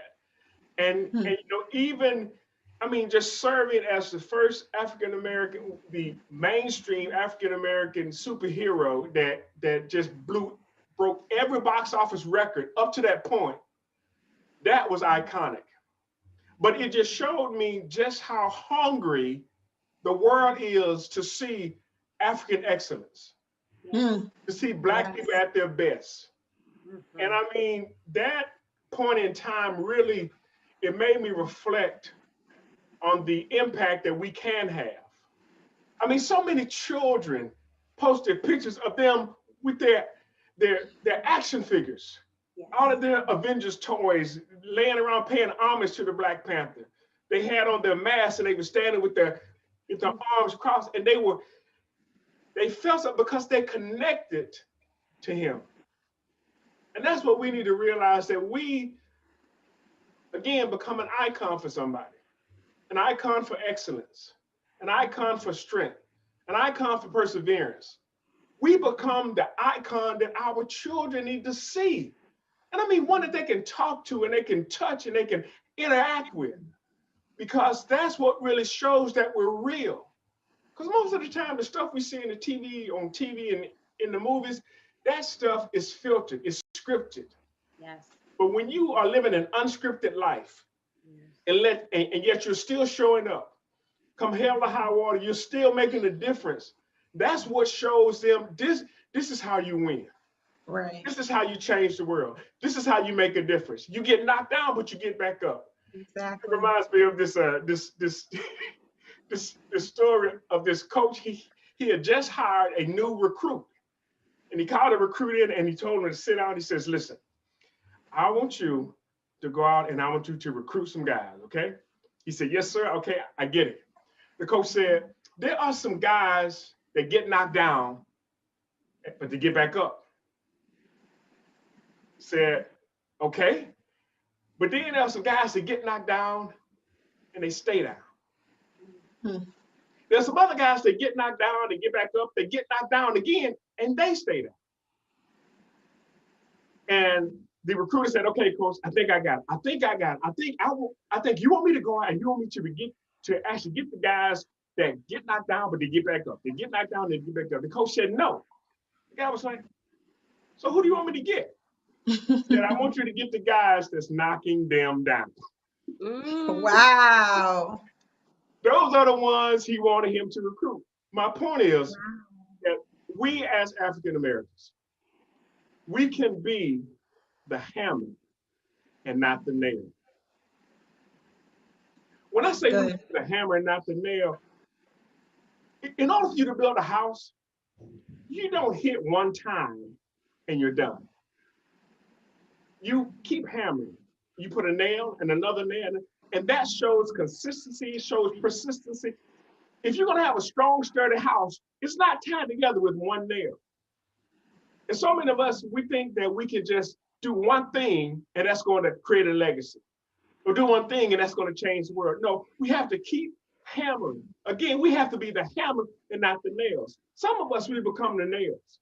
We've allowed life to beat us down and it just put us in a position where we think we can't get back up and we can't move. Again, like the coach said, I want you to get the ones that's knocking them down. We need to be those people.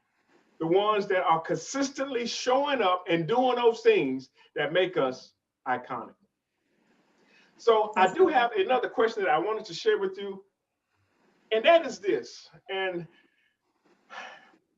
I know it's been in the news a lot and it's still ongoing, but I really want to get your take on the events of recent days, just even in the Capitol, even with the assault on our democracy. Do you think that the outcome, and I already know the answer to this before I even ask, but do you think that the outcome would have been the same had there been people of color doing that? Do you think that they would have survived the day? No. Go ahead, Josephine. I'll chime in after. I mean, unfortunately, we all know the answer to that, and the answer is no. I find it unfortunate that, I mean, we literally are still stereotyped just by the color of our skin, right? It's unfortunate that someone can't pass you by and say, "Oh, look at their heart," or "Look at his heart, look at her heart." Instead, it's "Look at his face, look at her face," right? And let me profile that individual. And so it hits home. It hits home because I reside in the Washington, D.C. area.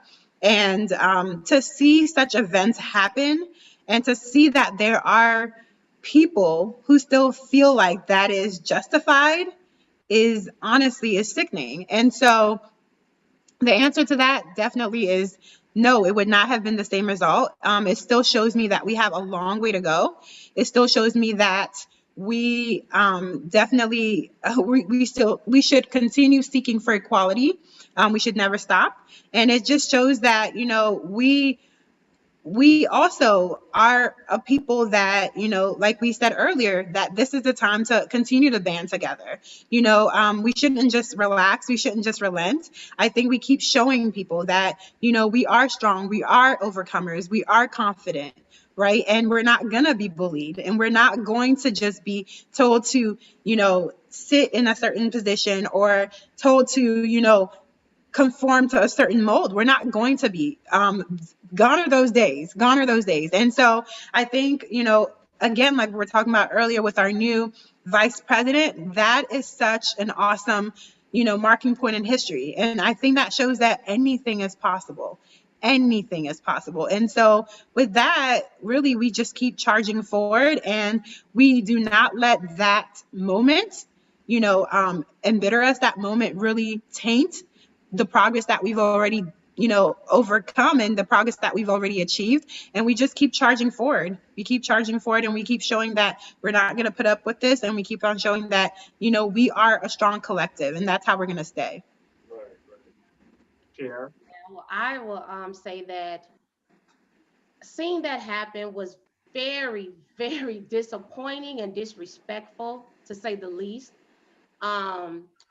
I am very passionate about the social justice space and social justice activism. And I will particularly say that I was out protesting and, marching in 2020 and even, beyond that. But in particular, I remember being out there in Dallas when things were really hot, with the George Floyd situation and everything else that was going on in America.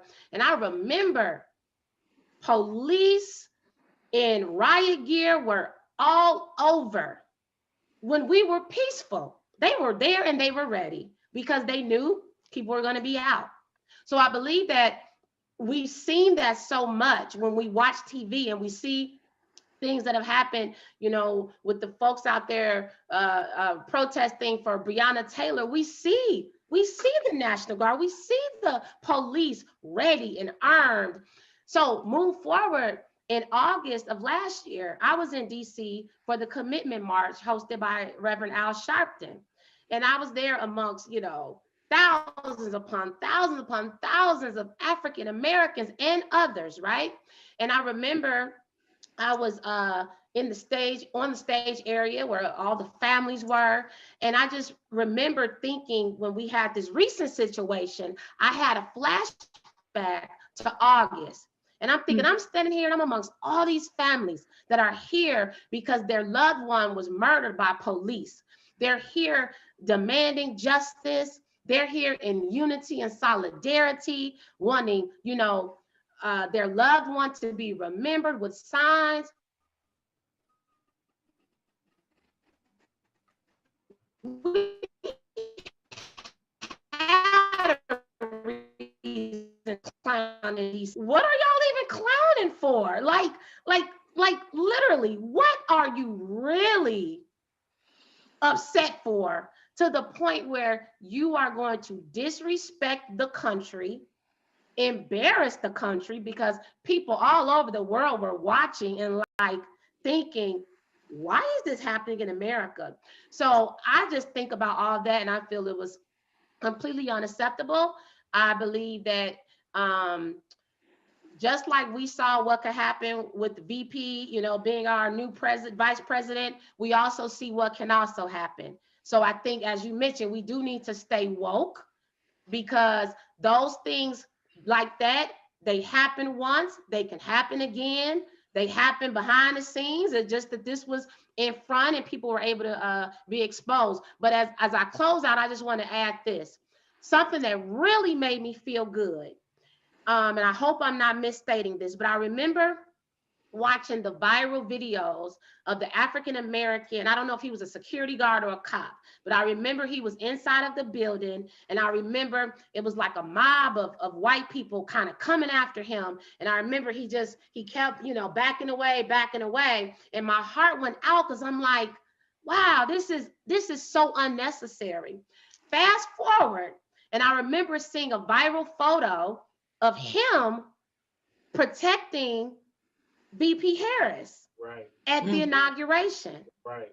That made me just sit back and say, now that's what you call resiliency. That's what you call iconic. That's what you call somebody that said, okay, you could have gotten me, you could have hurt me, you could have killed me, but you didn't. And because others were watching in his weakest moment, somebody said, let's let his enemies become his footstool. That's good. That's true. That is so true. I think about an African proverb which says, if you want to go fast, go alone. But if you want to go far, go together. And one of the things we've learned from these past events is that we have to stick together. We have to lay aside our differences and look for the common good and the common goal for all people. I was telling my youngest son that the issue with the people that stormed the Capitol is they're starting to realize that they're outnumbered. Now, what I mean by that is this. They're outnumbered because the people that think like them are fewer in number than people that don't. Not just Black people, not just brown people, not just, red people as they call, but they are outnumbered by people who don't think the way that they do. And that's why they found themselves in that position. But as people of African descent, as Black people, as African Americans, we have an opportunity to truly step up and to truly leave something on record that can be followed, that can be patterned, that can be studied, that can be showcased and highlighted for years to come. And so as we think about the impact that we make, my challenge to everybody watching this right now, what more can you do? What more can you do to change the world around you? Because there are people that you know that they'll never hear my voice, they'll never see my face, but there's somebody that you can encourage, somebody you can impact, somebody that you can show the way. Sometimes just showing up is enough, because you're showing them that in spite of what they did, in spite of what they said, in spite of how they treated me, I'm still here. Yes. So just showing up, just being that light, that beacon light of hope. And yes, seeing our first African-American female vice president, it made me proud. I have 3 daughters and 2 sons. And I know for a fact that really, it expanded their thinking as to what they could or couldn't do. And so had Kamala said, nah, I don't want to do that. Nah, we went through the debates and stuff. And had she not seen the bigger picture, had she not gotten beyond her own emotions, and I'm not saying that she had any, but I'm just saying, had she taken everything personally, she could have opted out of that and would have left a void and a vacuum in that position. But she was willing to step up. Very true. And I think that's what a lot of us, we need to learn how to do. And I know that there have been moments and there have been times when you've been hurt by individuals, by organizations, by situations. But don't allow your hurt to hinder you from showing up, from helping somebody, from being there for somebody. Because again, that's what makes you iconic. Being an icon doesn't mean that everything is easy. It doesn't mean that there's no struggle, there's no obstacles to overcome. Being an icon means that you have to go through some things. You have to be willing to do it. And it's not just for yourself, but it's for the cause, it's for the community. And in this case, it's for our people. And that's why I am so glad and so excited to be a part of this event, because it showcases Black excellence. I remember the very first time I experienced that was at a power networking conference. And to me, I was just blown away when I saw all of these highly professional Black people that were there. And I mean, it wasn't a concert, it wasn't a car show. They were there handling business. They were doing business. They were showcasing and showing off their business prowess, their business expertise.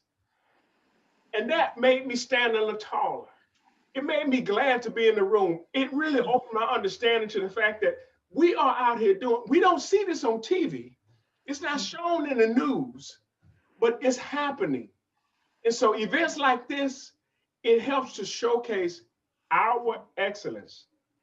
I want to take this time to thank both of you for being a part of this incredible discussion panel, because I know that what you said and what you shared has helped somebody.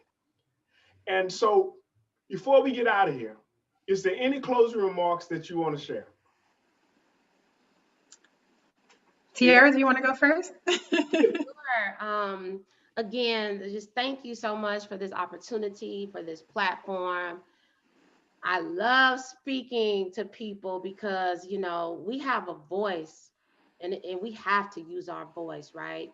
Because there were so many years when we really couldn't use our voice. So I just want to close out, and I just want to just speak life to people, whoever's listening by the sound of my voice. The 4 pillars of my Speak That Movement, and that if you want to learn more, speakthatmovement.com. But the 4 pillars are dream it, believe it, speak it, and walk it.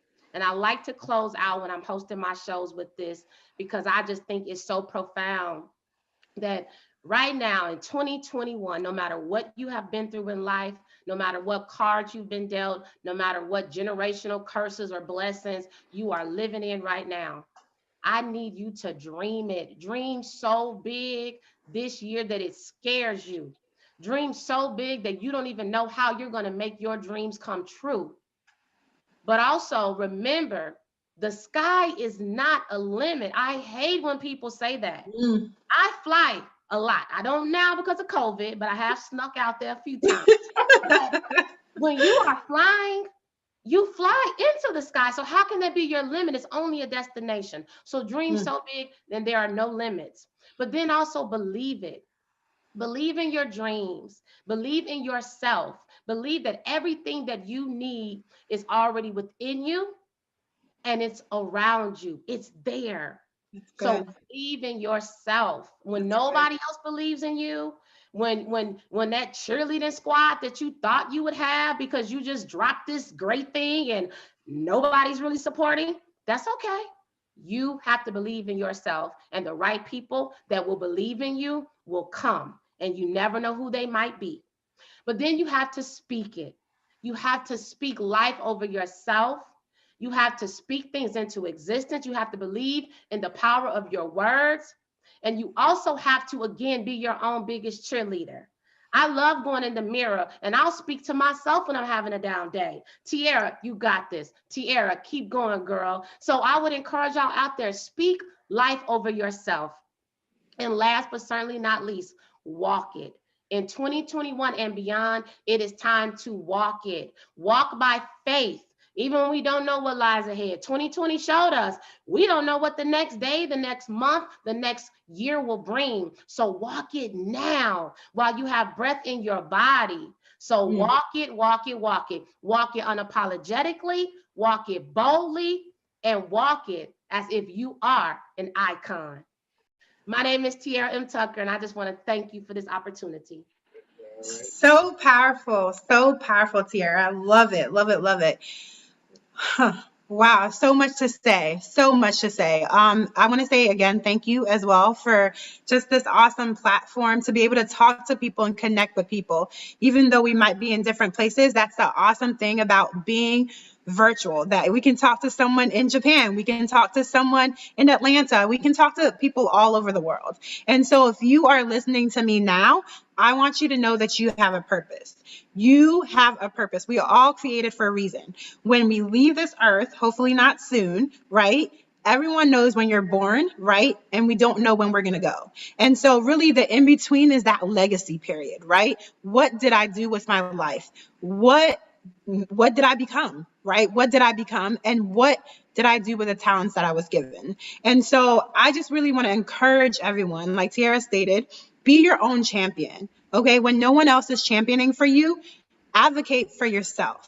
Believe that nudge, I like to call it the spirit, that nudge that is eating at you or asking you to do X, Y, and Z, or is planting that idea in your mind, believe that your idea is valid, because so many people have failed, right? But guess what? They get back up again. And when they get back up again, that's how you have the superstars. That's how you have the icons. That's how you have the entrepreneurs then made the legacy builders. And so I want you to know that your idea is valid.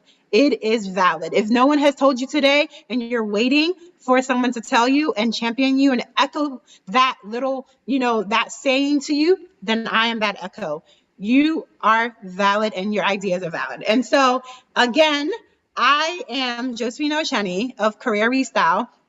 We love to share career experiences. We love to empower. We love to uplift. And really, we just want to make you, aware that you can walk into the purpose that is destined for you. So thank you guys so much again for this opportunity. And everyone can be an icon. Everyone can be an icon. Don't forget it. That is so true. And I want to close by saying this. Mark Twain said that the two most important days in your life is the day you were born and the day you found out why. The two most important days in your life is the day you were born and the day you found out why. And I hope by now that everybody that's watching this, you found out why you've been born. The thing that you were put here to do. The thing that has been just as she said, eating at you, the thing that has just been burning in your heart. And if you ever look at anybody who's ever become iconic, they took that thing and they ran with it. And I mean, they became known for it. And so you can do the same. There's no difference from you than anybody else. You may have some challenges, you may have some issues that you're dealing with, but that still doesn't stop you from going after your goals and your dreams.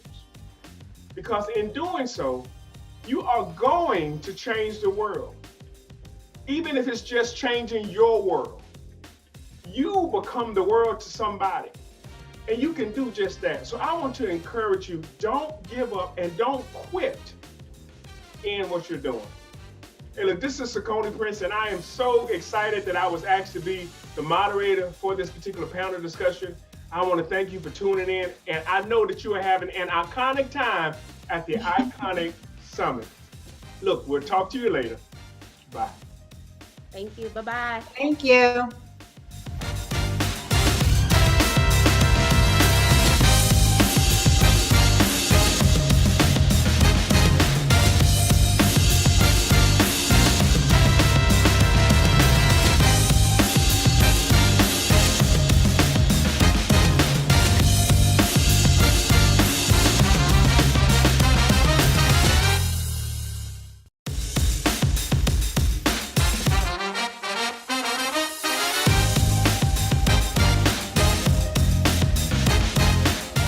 Once again, my friends, my name is Robert Antoinin, and you are listening live to Black CEO's premier event for 2021, Black and Iconic. And this is our day 3, and the theme is Black Tie, Black Power, and Black Money. And while I have your attention, I want to shout out all of the kings and queens who are tuning in, who are listening, who are commenting in the feed, who are connecting with the speakers. We celebrate you and we salute you, and I want to assure you that we have so much more in store. As you follow and you listen and you watch the speakers, please make sure that you go over to bizfreegifts.com. That's www.bizfreegifts.com, so that you may take advantage of some of the swag and some of the other information connected to the speakers that we feature. Well, ladies and gentlemen, we're getting ready to start our late morning session, and I assure you that we will continue this amazing lineup of speakers and entrepreneurs just like you who are going to share their story and share their strategies to help you in your business and with your brand. My name is Robert Antoinin, and I approve this message. Peace.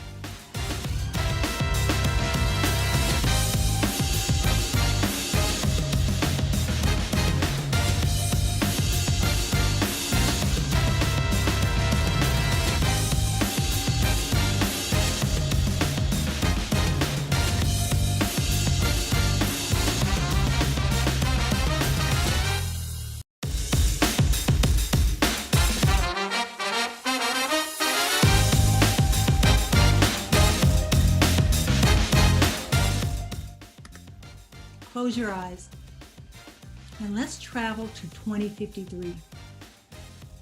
Imagine what your life looks like 2053.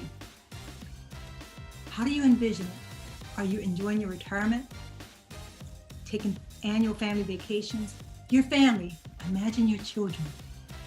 What does their lives look like? What opportunities will your grandchildren have? I want you to think about your legacy.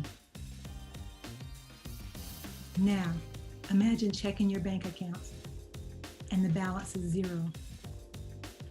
Your retirement accounts, your investment accounts, and the balances are all zero.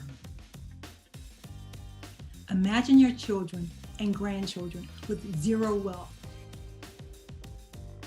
Now, open your eyes.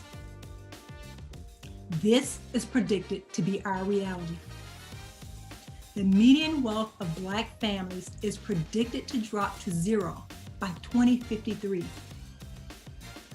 Now, this is just a prediction, but unless we break this cycle, it will become our reality. Zero wealth by 2053. Now, we talk about generational wealth. We talk about the multiple streams of revenue, investing, entrepreneurship, providing better opportunities for future generations.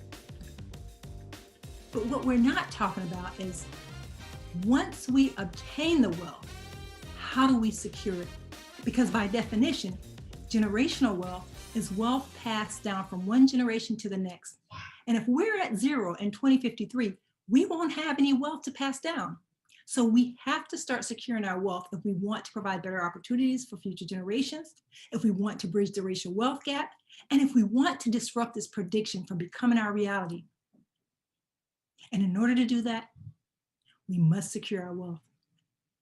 But before I continue, let me introduce myself. I am Kimberly Reed Sherman, a generational wealth planning attorney, a legacy warrior, a guardian of Black wealth, and I am on a mission to disrupt this prediction through the education and empowerment of our community so that we can secure our wealth and provide opportunities for future generations. Not only do we owe it to them, but we also owe it to our ancestors. Our children, our grandchildren, our great-grandchildren, and beyond are depending on us to break this cycle. And it begins with us. Today, first, I want to thank you for joining me. Today, I'm going to dispel 3 common myths that continues to play a major role in the loss of Black wealth. How many of you have said, I don't have an estate, so I don't need an estate plan? What about, I got a will, that's all I need, that's good enough. And the one that I hear the most often, estate planning is too expensive.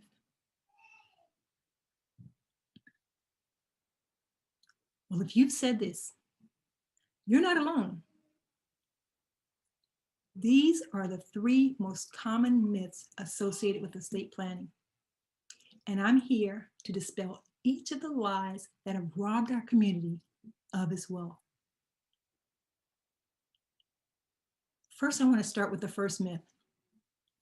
I don't have an estate, so I don't need a plan. Generally, when we think of an estate, we think about big fancy mansions, we think of lots of money, fancy cars, celebrities. So we believe that if we don't have any of that, then we don't have an estate. And it makes sense. If we don't have an estate, then we don't need an estate plan. But the reality is most, if not all of us, have an estate. So let me ask you a question. Do you have a bank account? Do you have insurance policies? Do you have any cash in your wallet or in your purse right now? What about a car? What about cars? Retirement accounts? Investment accounts? What about your home? Even if you still have a mortgage on it, what about your home? And any intellectual property, have you written any books? Any songs? Any intellectual property? Your personal property. What about your shoe collection, your purse collection, your gun collection, your coin collection, whatever? If you answered yes to any of those questions, then you have an estate. Because an estate is everything you own, everything you've spent your life working for. And most of us have at least some, if not all of these things. And you notice I didn't say your bank account with X amount of dollars in the bank. I didn't say your home that's valued at X amount, because regardless of the value, if you have any of these things, you want to protect them in order to transfer it to the next generation. And we're not doing that. And we're losing. We're losing a lot. Between 1910 and 1997, Black families have lost about 90% of heirs' property. 90% of heirs' property. This is one of the biggest contributors to the loss of Black wealth. Now, let me be clear. I'm not suggesting that there were not systemic issues that also contributed to the loss of heirs' property. However, I want to address the things that we have control over now, and that is safeguarding the wealth that we have and safeguarding the wealth that we're continuing to build. So again, if you have an estate, in order to secure it, you need an estate plan, because without it, your wealth is in jeopardy and your heirs may end up with zero. Your heirs may end up with zero. But you know, the majority of Black families don't have estate plans. In fact, 70% of Blacks don't have estate plans. That means they don't have any estate planning documents at all. However, of the 30% of Blacks that do have an estate plan, many of them only have a will. And that takes me to the next myth. All I need is a will. But let me tell you, a will is used to distribute your assets when you die. However, a will does not protect your assets, because once you die, those assets are transferred directly to the named beneficiaries. But that's only after the estate goes through probate and the debts and claims are settled. The heirs get what's left of the probate assets. Can you imagine creating a will and leaving your heirs, your son, your daughter, $1 million in assets, your adult child, and those assets become commingled with the marital assets? And years later, or a year later, your son or daughter gets divorced. Guess what? His spouse may get $500,000 of your $500,000 of your child's inheritance. Imagine he's distraught by the divorce. He's out driving, he's distracted, and veered into oncoming traffic and kills a mother and child. The surviving family members sues him, and they're awarded $500,000. So where are they going to get this $500,000 from? The inheritance that you left for your son or your daughter. That's probably not what you imagined when you created the will and you left this inheritance for your child. Now, of course, you can't protect against your child getting a divorce or into an accident or anything, but what you can protect is the wealth that you leave them.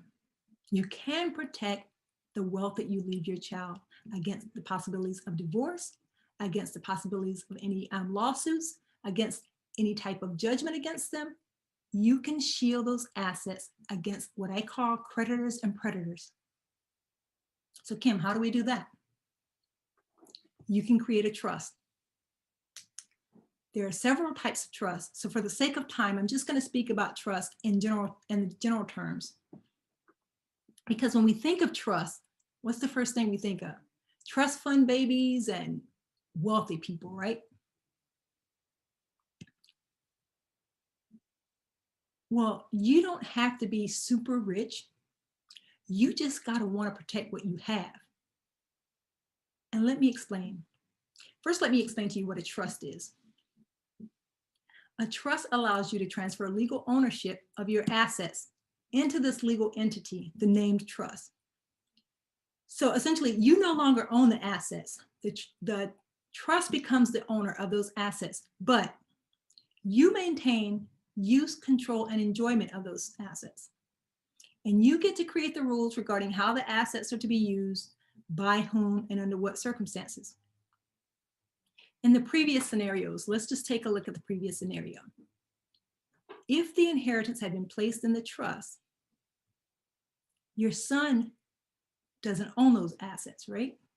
So if your son doesn't own those assets and he gets divorced, the wife doesn't get half in the divorce. So that's how you protect your assets. Let's talk about the lawsuit. If the assets are in the trust and the son is the beneficiary of the trust, although he's the beneficiary, he still doesn't own those assets because the trust owns the money. So in the event that there's a lawsuit or a judgment against him and those assets are in the trust, they are protected. So your son can only pay what he owes, what belongs to him. And those assets in the trust don't belong to him. They belong to the trust. But the son has use and enjoyment of the money based on the terms of the trust. Now, let me just step back, and I want to be clear. Not all trusts are asset protection tools, so it's important to speak to a licensed attorney in your state to make sure that you're creating a trust that's going to be consistent with your goals and your objectives, right? Because as I said previously, there are different types of trusts that are used for different purposes. But in the context of preserving our wealth, I want to talk about asset protection tools. But in addition to protecting your assets, a trust avoids probate, which can be very expensive. And we're going to talk about that in just a minute. The assets are transferred to your heirs in accordance with the terms of the trust. So it doesn't have to go through the probate process like it would if they were transferred via a will. But this takes me to my final myth. Estate planning is too expensive. What I'm going to do is I'm going to flip this and talk to you about how expensive the lack of estate planning is. But first, I want to share a story with you. Some of the facts have been changed, but the material facts are true. I've changed the name and some of the other facts to protect the individual. In 1982, Louise inherited her grandparents' home. And from the time that she inherited her grandparents' home, she lived in the home. She paid the annual taxes, she paid maintenance, she paid insurance, she paid the utilities, she paid all the fees that were associated with maintaining the home. Approximately 30 years later, Louise forgot to pay the taxes for the home. It was less than $100. As a result, a tax lien was placed against the house, and the house was auctioned off and purchased by a local politician for a fraction of the home's value. I think it was like 1/8 of the value of the home the local politician purchased the home for. And in tax liens, things like that, generally you have about a year to redeem the property. But when Louise went to redeem the property, there was a problem. You see, when Louise inherited her grandparents' home, she just kind of moved in and the home became hers. She didn't go through any type of process. So she just assumed that this is how it worked, right? But because Louise had no proof that she owned the property, because she didn't go through probate to transfer legal ownership, she lost her grandparents' home because of $100. Let me say this again. Louise didn't go through the probate process because she just assumed that, I inherited this home. This is my grandparents' home. They want me to have it. So I'm just going to just move in. She lost her grandparents' home for less than $100.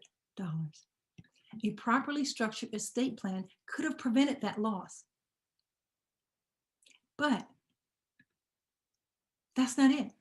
As I said before, Louise's story is very tragic, but unfortunately, her story is not uncommon. These are the types of things that happen every day.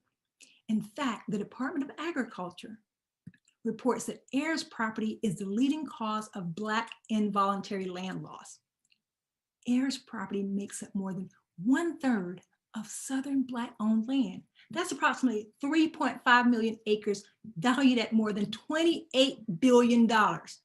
We're talking $28 billion. That's a lot of money. That's expensive. And I told you earlier that 70% of Blacks don't have an estate plan. And the 30% that do have an estate plan, many of them have a will.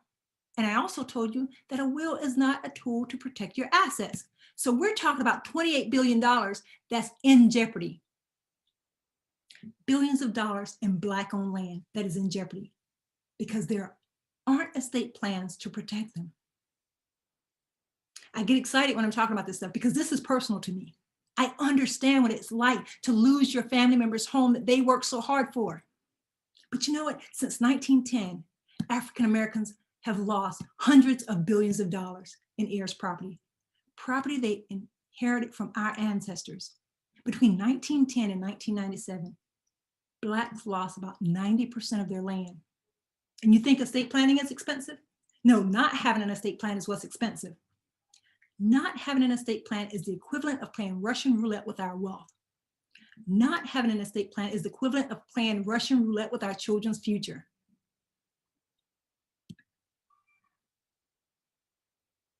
If we don't change this, we're going to be at zero in 2053. But when you die without an estate plan, the estate is required to go through the probate process. Probate is the judicial process to govern the administration of the estate. So I want to talk to you about how expensive probate can be. Generally, the fees associated with probate are about 3 to 8% of the value of the estate. For example, an estate valued at $1 million, the probate fees can be as much as $80,000. So you might be thinking, well, let's just skip probate. Well, that's what many people do, not understanding the potential cost of doing so. But you just heard the story of Louise, who lost her grandparents' home for less than $100. Her story is not unique. With a properly structured estate plan, probate can be avoided, fees can be minimized, and your wealth can be secured. Estate planning isn't expensive. It's the lack of estate planning that's cost our community hundreds of billions of dollars. Now that's expensive. When you buy a new car or home, you insure it, right? Because you want to protect your investment in the event of an accident. Well, estate planning is like an insurance policy, but the lack of estate planning is more catastrophic than the lack of auto or homeowners insurance. Because estate planning ensures your wealth. Estate planning ensures the future of our children. We owe it to our children, we owe it to our ancestors to protect the wealth that we're building. And I encourage each of you to start the process to disrupt this dismal prediction and secure our future. Secure your wealth. If not, this prediction will become our reality. So I'm going to wrap up, but we talked about the prediction that the median Black wealth would drop to zero by 2053. But we know that we can disrupt that by securing our wealth through strategic estate planning. We discussed 3 of the most common myths regarding estate planning. After we identified your estate assets and dispelled the "I don't have an estate" myth, I shared a story that dispelled the belief that a will is the only estate planning document you need. You also discovered that a will doesn't protect your assets, and trusts are not reserved to the 1%. Our babies can be and deserve to be trust fund babies. You create a trust to protect the assets you have. Finally, I addressed the lie that estate planning is too expensive and explained that the lack of estate planning is exponentially more expensive. Now, I know this is a lot of information in a limited time. So for additional information, I invite you to visit bit.ly Iconic Legacy.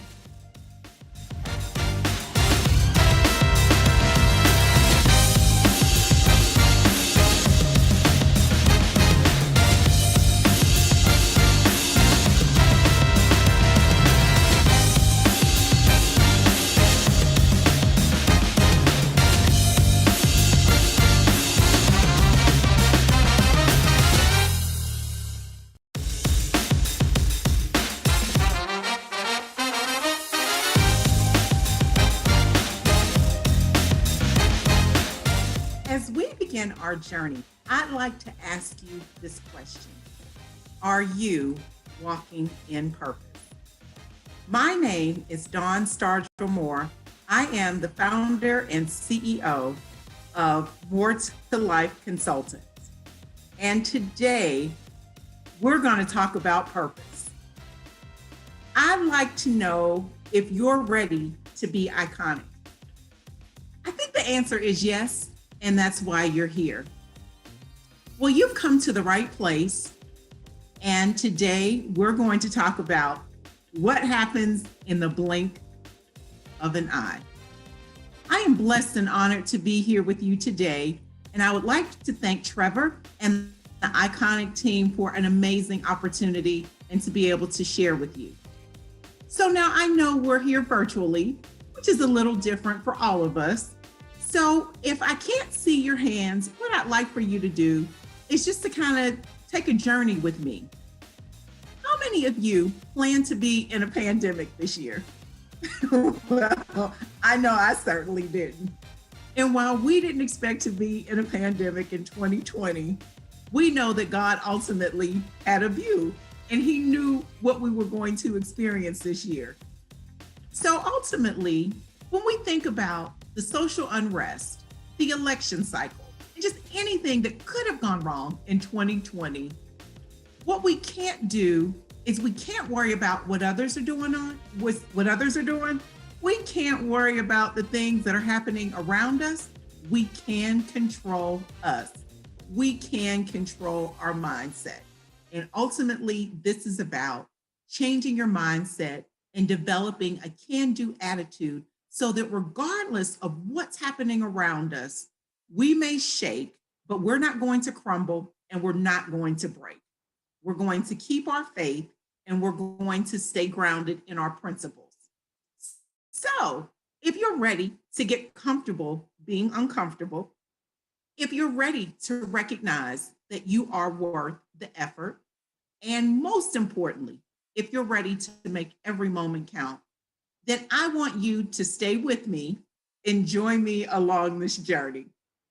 So one of my favorite quotes is something that Dr. Joseph Salim said, which is that he decided to grow through something as opposed to going through something.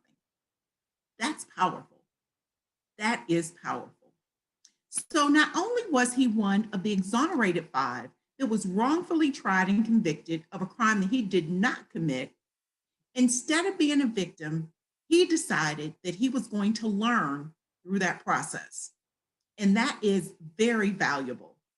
So I offer, are you going to allow yourself to become a victim to a circumstance, or are you going to trust in what you have in you and begin to learn you and grow through that situation?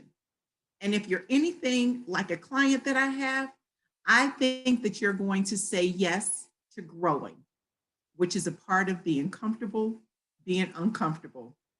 So we're going to start with a brief exercise. And what I'd like for you to do is I would like for you to close your eyes. I'd love for you to close your eyes. Yes, I'm watching you. So close your eyes and I want you to do something for me. I want you to think about what you dreamed of whenever you were a child. What did you think your life was going to be like at this stage? As you're thinking through it, I want you to think about the environment that you're in. I want you to think about the smells. I want you to think about your family. I want you to think about your finances. I want you to see if you can feel the wind blowing against your hair or a breeze blowing against your face. What is it that's happening in your life? Or are you on a cruise ship somewhere? Are you in a ton of snow? Where were you at this life many, many years ago? Think about it. Well, for me, Quincy MD was my choice of TV show back in the day. I would watch it with my grandmother and just relish in seeing a coroner on TV and his lavish lifestyle. So not only was he tapped upon to be the man of choice and called upon to solve some amazing cases, but he also lived a lavish lifestyle. So that was me. I'm destined to be the pathologist and the coroner that was going to be responsible for solving these amazing situations, and people were going to rely upon my intellect and knowledge, and I was going to be the woman. And you were not going to tell me that in the midst of all of the hurt that was going on as a result of these unfortunate situations, that we were not going to bring closure and help these families as they move through this process. Well, guess what? That didn't happen. So my first year of college, I didn't do very well. And needless to say, as I got an F in chemistry and probably right there with with physics and a couple of math classes, I was asked not to return for my sophomore year, which meant life changed. And as it changed, the question became, what am I supposed to do? So I ask you, are you walking in your purpose? Well, as life changed and I got a job and I got married, had 2 kids, at this stage of the game, after that dream was unrealized, I recognized that I was happy in the space that I was in. So what did that look like? Again, successful career, my children were doing well, and had a 20-year plus marriage. So as you think about that, where are my husband and I? My husband and I are having the best times of our lives. We are empty nesters. We are enjoying our kids. And guess what? Even in the midst of all that, life changes. And are you ready for those changes? Are you ready to tackle those things that may happen in the blink of an eye? Now, I know that this sounds very interesting to you because we always expect that things are going to go the way we anticipate them, but it doesn't happen that way. And ultimately, the true test of your character is what happens when no one is looking. In addition to that, it's how do you plan for the unexpected and how do you prepare for the unexpected? And the ultimate thing that we can do is change ourselves and be prepared because we strengthen ourselves with the tools and the resources that we need to equip ourselves to dig deep within and to utilize that intestinal fortitude that's going to move us in the direction that we should go. So what I'd like to do is to share a little bit about a client that I have. And she is well aware of her information being shared, and she actually stated to me that I may use it for the purpose of this presentation. So pretty much like myself, my client has a husband, had been married for a little over 20 years, had kids, and she and her husband were in the right place. They were looking forward to being empty nesters. And as they were looking forward to being empty nesters, something happened. Something happened that she was never expecting to happen. One night, her husband had a stroke. And as he had a stroke, weren't sure exactly what was going on, but she was leaning and depending on God to see them through. And she prayed and she got a prayer circle around her and she had a mighty praying village. Well, as it happens, her husband transitioned. He ended up passing away. And as he ended up passing away, her faith was shaken. She was shaken, and she ultimately had to look at herself in a different lens. So what did that mean? For someone who was so defined by her role as a wife, her role as a mother, her life had just turned upside down in the blink of an eye. She called me, and as she called me, we had a conversation about what that looked like for her. And ultimately, as she looked at different Bible verses to sustain her and to help her through this moment, there was one in particular that she came across. And ultimately, she had to think through what that was going to look like for her because it was talking about her latter days being greater than her former. And for her, that truly broke her down. And as it broke her down in such a way because she just couldn't understand how what she was getting ready to step into was ultimately going to take her past what she had already been through because she had a successful marriage in her eyes. Her children were doing well. Her job was going well. Her husband's job was going well. All of that needed to be redefined. So as you look at that and you think about what, as life changes in the blink of an eye, what my client and I decided to do was to determine that we were going to get her uncomfortable. We were going to get her comfortable being uncomfortable. And by that, that was going to mean her doing things a little differently. And as she moved through the grieving process, she made a couple of decisions.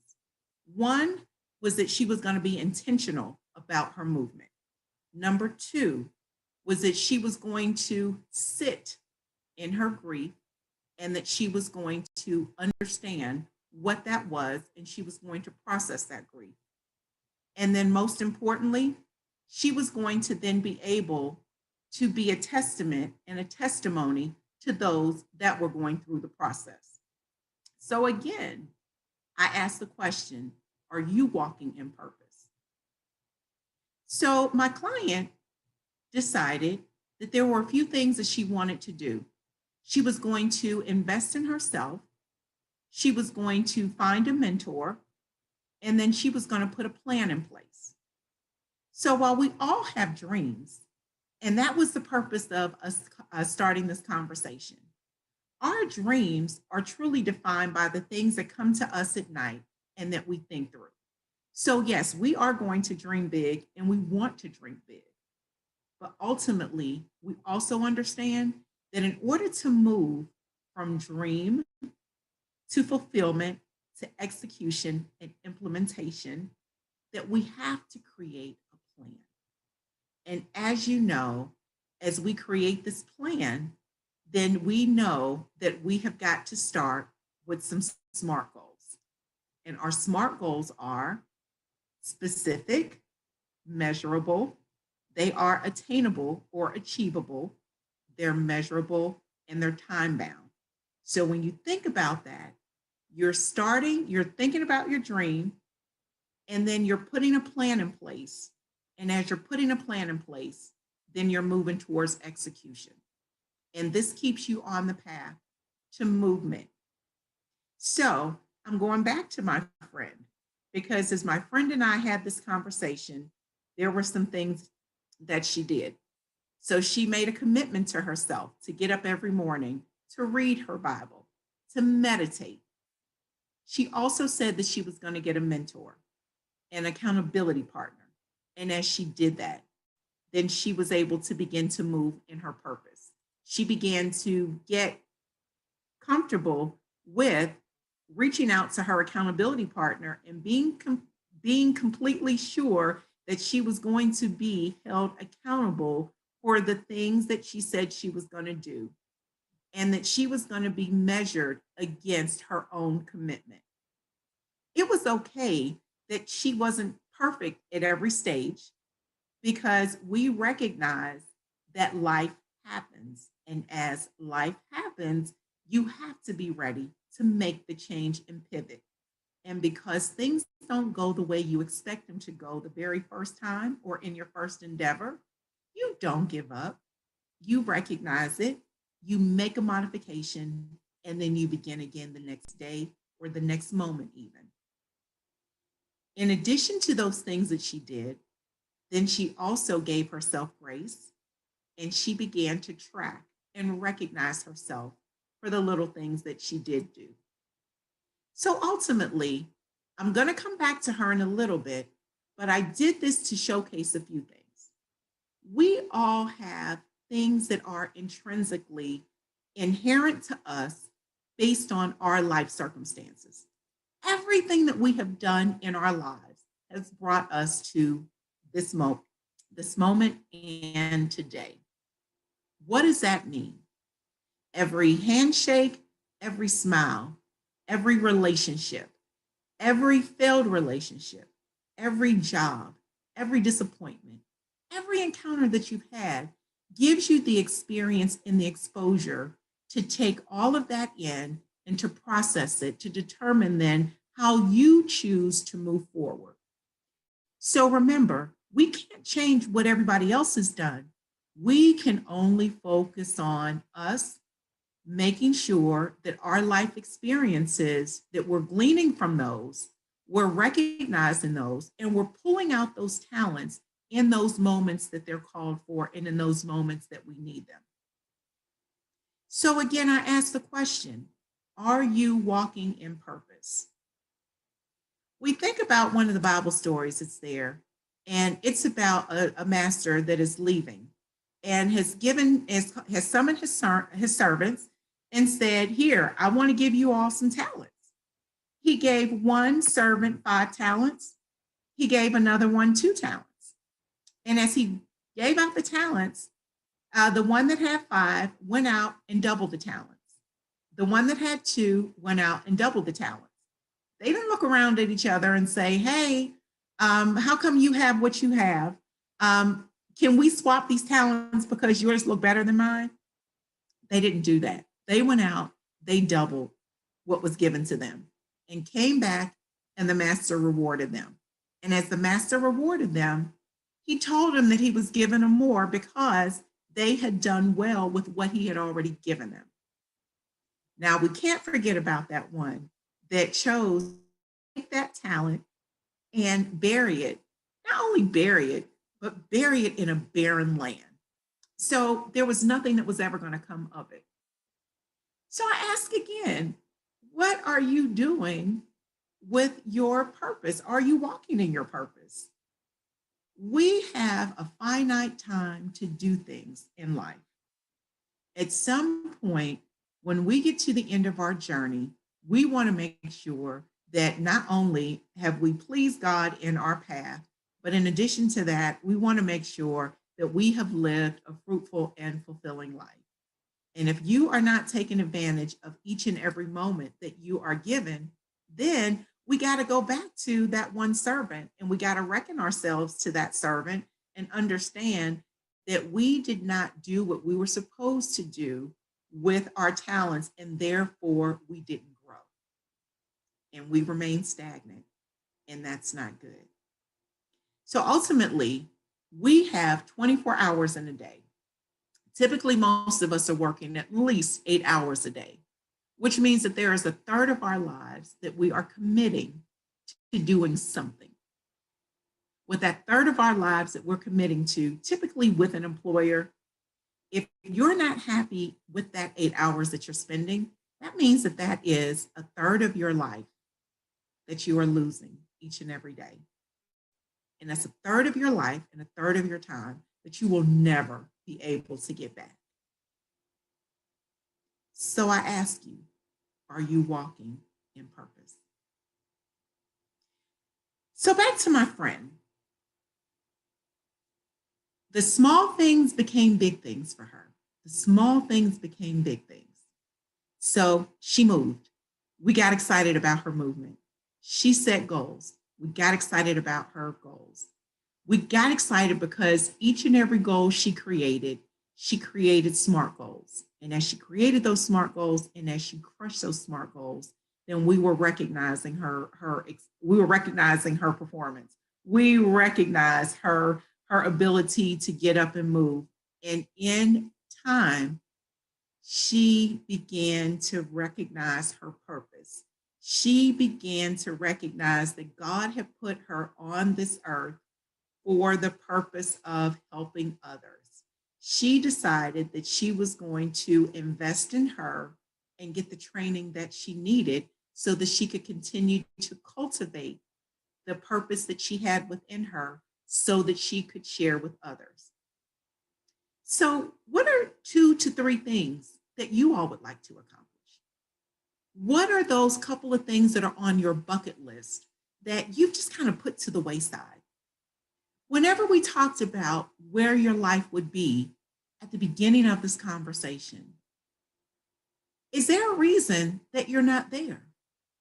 Are there things that happen that have impacted your ability to move forward in life because there are blinders there? And if so, let's talk about a couple of things. So we talked about being uncomfortable, being comfortable, being uncomfortable. I can't stress that enough because with every act that is uncomfortable, that's a growth opportunity. So we got to get comfortable saying yes to things that are going to make us grow.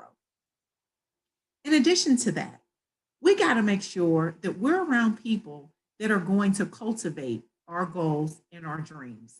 So when you think about that, what does that mean to you? 2 things. Married women cannot get advice from single women on how to be married. So that's one thing. You got to make sure that you are associating yourself with people that are like-minded and have a vision that is similar to yours. Now, does it mean that you have to minimize who your friends are? Absolutely not. But if you are the smartest person in your circle, that means that it's time for you to expand your circle. Again, I use that example. A single woman can't teach a married woman how to be a wife. And as she can't do that, if you're a budding entrepreneur or CEO and you don't have people in your circle that are there, that means that you got to expand that circle so that you are around those that can give you the tips and the tools in order to move in that space. So we got to make sure that we are investing in our relationships. So that means that we got to make those connections and we got to stay true to them. The other thing is that we have to invest in ourselves. And as we think about this, it doesn't always mean that it has to cost a lot of money to invest in you. Think about maybe one less Netflix episode, maybe one less hour of social media. What could you do with those 7 hours? Is that a good book that you could be reading? Is that a couple extra days and it may be a mile on the track? Maybe it's a workout routine that you have been avoiding. Maybe it's taking a cooking class. Maybe it's something that has always eluded you that is now workable because unfortunately in the pandemic, there are certain things that we can't do anyway. So is it time to invest in you? And again, it's not always about spending money, but it is about spending time with you and getting to know the person that you're looking at in the mirror every day. And then most importantly, making sure that the people that you're around are not your dream busters. These are people that are going to be beside you and give you constructive feedback. That means that they're willing to hear what you have to say and in a constructive manner, which means building, that they're giving you the feedback that you need in order to move forward. Again, you cannot allow somebody that has not been where you are access and license to tell you what you can't do. As a good friend of mine said, you never let a blind man proofread your vision, and that holds true. If someone can't see where you're going, they're not going to be able to help you get there, which means that they're considered a dream buster and they're going to take up too much of your space. And in addition to that, the other thing is that we got to make sure that you're taking advantage of each and every moment. We talked about the 8 hours at work and how you can't get that moment back. You're not going to be able to get that time back. And ultimately, we got to make sure that you understand that you're worth the effort. And it's about making sure that you're making every moment in your day count. So, are you ready to be comfortable being uncomfortable? Are you ready to recognize that you are worth the effort? And most importantly, are you able and ready to make every moment count? If you answer the question, yes, that means that you are ready to walk in your purpose. So now I'm going to give you a little bit more about my client. My client made the hard decisions. She just poured in herself. She took the time and she made progress and was transparent and authentic as she walked through the journey. She didn't let anybody think that she was perfect along the road. She asked for help and she said when things were not going well. She allowed that rub to take her in a space that allowed her to grow through her situation and her tragedy so that she could go to the other side and begin to walk in her purpose. Now, she's going to tell you that it wasn't easy. She's going to tell you that that was one of those situations. It was one of the worst times of her life because she was in a very uncomfortable. But what my client did is that she went from dreaming, praying, putting a plan in place, depending, leaning on that mustard seed of faith to move her through. And as she moved, created her goals, and decided to move in the purpose that was given to her, she went from dream to plan to CEO and founder of More to Life Consultants. Yes, I am my client. And there is no way that I could be before you had I not been willing to do the work myself. I will share with you that this journey has not been an easy journey. I will share with you that I have not arrived, but I will share with you that if you're willing to join me in this journey and take the deep dive, that you will be able to walk in your purpose and maximize each and every day that you are here. And as I come to a close, I want to leave you with one of my favorite poems, and that's by Dr. Benjamin E. Mays. And it's a minute. For I only have a minute, only 60 seconds in it. Forced upon me, can't refuse it. Didn't seek it, didn't choose it. But it's up to me to lose it. For I must suffer if I abuse it. I give account if I abused it.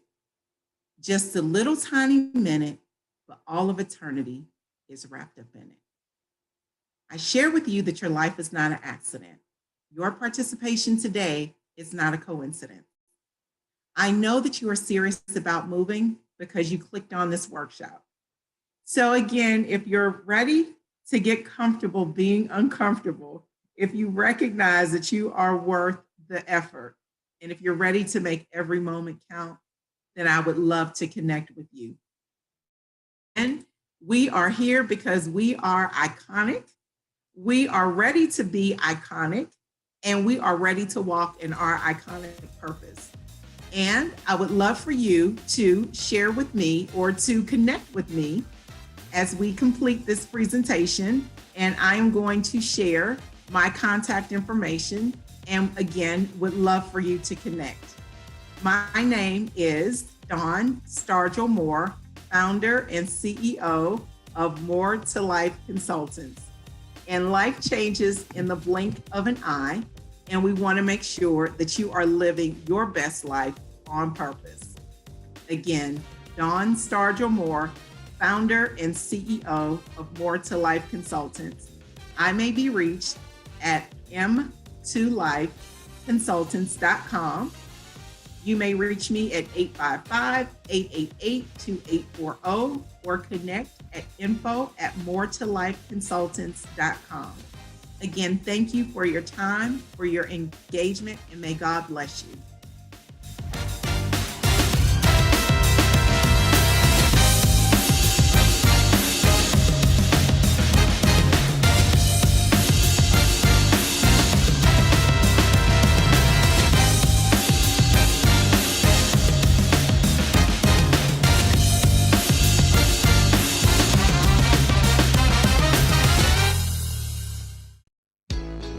It's new.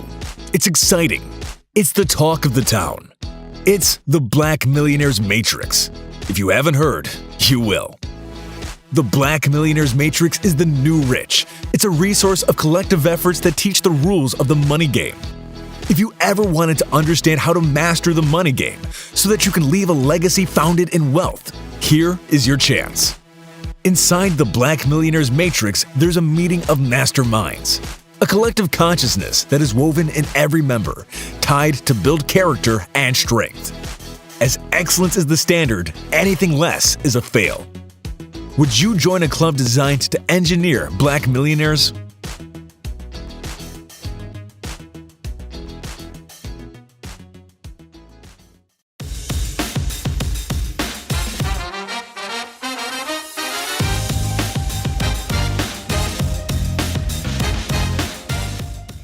Everyone, and welcome to the BlackCEO Iconic Conference. You are in for a treat today. My name is Danielle Wright, and I am here to talk to you about the power in your pain. And the keys to convert your pain into personal power. The keys to convert your pain into personal power so you can walk boldly in your purpose. So many times we don't realize that what's hanging us up as entrepreneurs, what's holding us back, is not that boss that won't give us the promotion. It's not the coworker that thinks that we're not good at our job. It's not that coworker that's quote unquote hating on us, right? What's holding us up from reaching our next level is our pain. And I know you may be thinking, that's hogwash. That's not true. I've got all this under control. But as you take a deep dive, you may see that the things that happened in your past are actually keeping you from having the mindset and the heart and the determination to move forward and get to your next level. So today, I am here to talk to you about how I changed my painful situations into personal power so that I could have victory and shamelessly and boldly walk in my purpose. So I'm going to share with you 5 keys on how to convert your pain into personal power. So if you're ready, I'm ready. Let's get started. We've got a lot to dive into, and I want you all to get the full experience and learn as much as you can. And let's work to turn your pain into personal power. So you may be asking, Danielle, where do I start? How do I know where to begin? Well, I can tell you from my own personal experience, it started with me with grief. So let me back up for a second and give you all the full story of what happened that impacted my ability to be the best entrepreneur and the best minister that I could be. When I was 9 years old, I started having reproductive issues. On February 2nd, I turned 39. And 30 years after it all started, it has continued. Almost 3 years ago now, in May 2018, I was forced to have a hysterectomy. Being 36 years old, unmarried, no kids, it was one of the most painful and devastating decisions I had to make. But leading up to that decision, there was a process that I went through. And I had to learn how to live in peace with the decision that I was making, because what was happening to me physically was impacting me mentally, emotionally, and spiritually. And the negative impact that it was having in all those areas was actually causing me to not live up to my full potential as an entrepreneur. It caused me to cancel projects. It caused me to fall behind on projects. It also caused me to not be able to minister to others the way that I wanted to, the way that I needed to, the way that I felt God was calling me to minister to others. Why? Because I had no energy. I had nothing. I was literally trying to pour from an empty cup. And as you know, if your cup isn't full, if your cup isn't running over, you have nothing to pour from. You have nothing to give to others unless you yourself are full and running over. So I had to get to the point where my cup was filled up to the brim and in fact running over. And it was a hard, long, and painful process. You know how sometimes when something starts to heal, it actually hurts a little more, right? And sometimes as you go through that healing process, the scab may come off and that wound gets exposed, but as the air gets to it, it actually begins to heal a little better.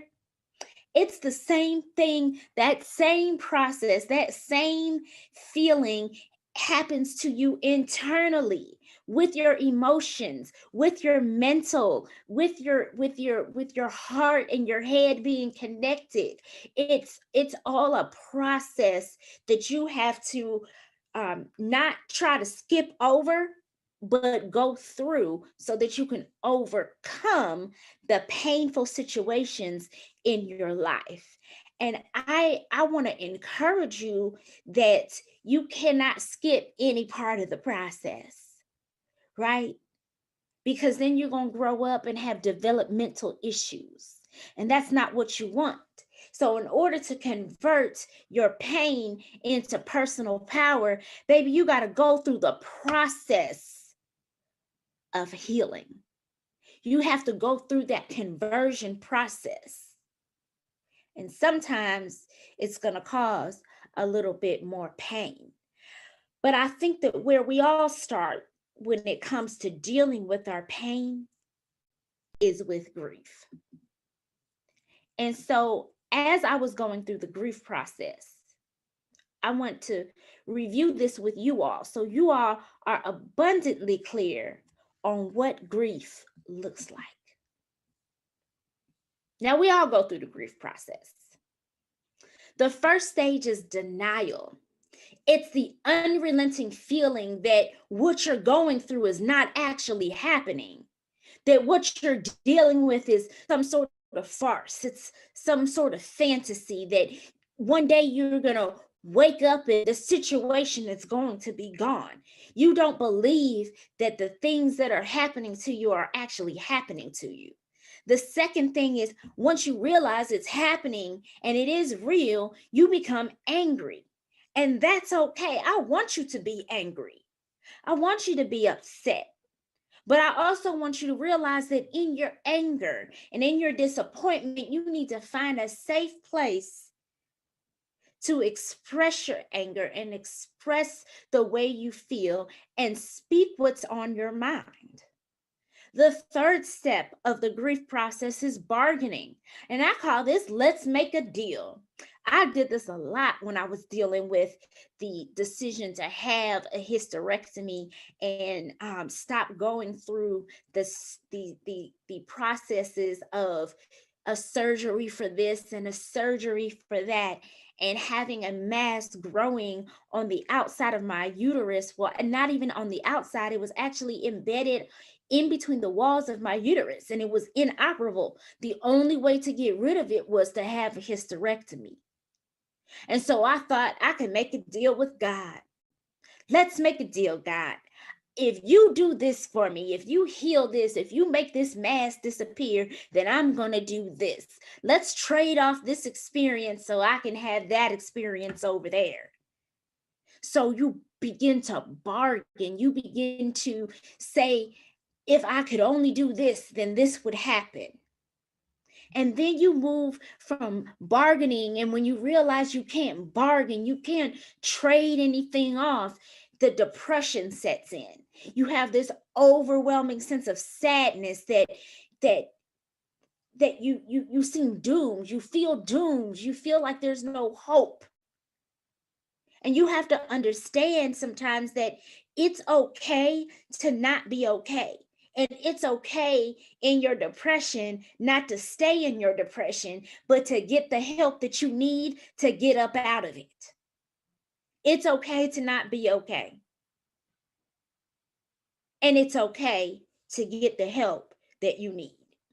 The final step and the fifth step of the stages of grief is acceptance. You accept your situation and you learn to be at peace with where you are, but you also know that you have to do some things to get up out of the grief and to move forward so that you can to begin to deal with some of the other things that are going on in your life. You understand that the situation is what it is right now, but you also believe deep down inside that it's not to say that that situation is going to always be that way. You will not always be in the state of depression or confusion or anger or denial. You won't always be in these stages, right? You just know that even though this situation occurred, even though the grief may be heavy, you will not allow the grief to consume you. That's powerful. It's powerful when you can begin to visualize and understand that your grief has stages. There's a process to it. There's also a process to coming up out of it. And it's not to say that you won't be in grief later, because let me tell you, it will return. You may have moments where you're upset all over again. You're feeling down again. That depression may try to creep back in, but you can come up out of it. You can rise up from the ashes of your grief and begin to operate in power. And we're going to get to how to convert your pain into power after you go through the grief process. But it's hard to make that conversion. And I would dare say it's almost impossible until you go through the process of grief.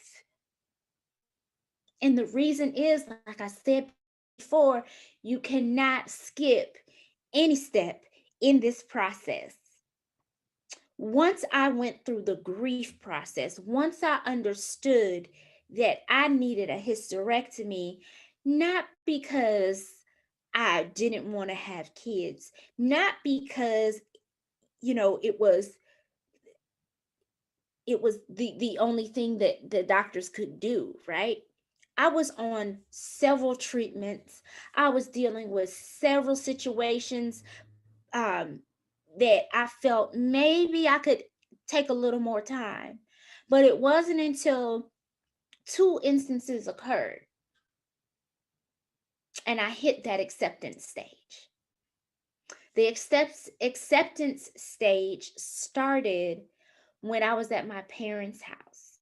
We had just finished eating dinner. I had gotten up to go back into the kitchen and get something to drink, and I fell. Like, I just collapsed because I had the most intense pain through my body.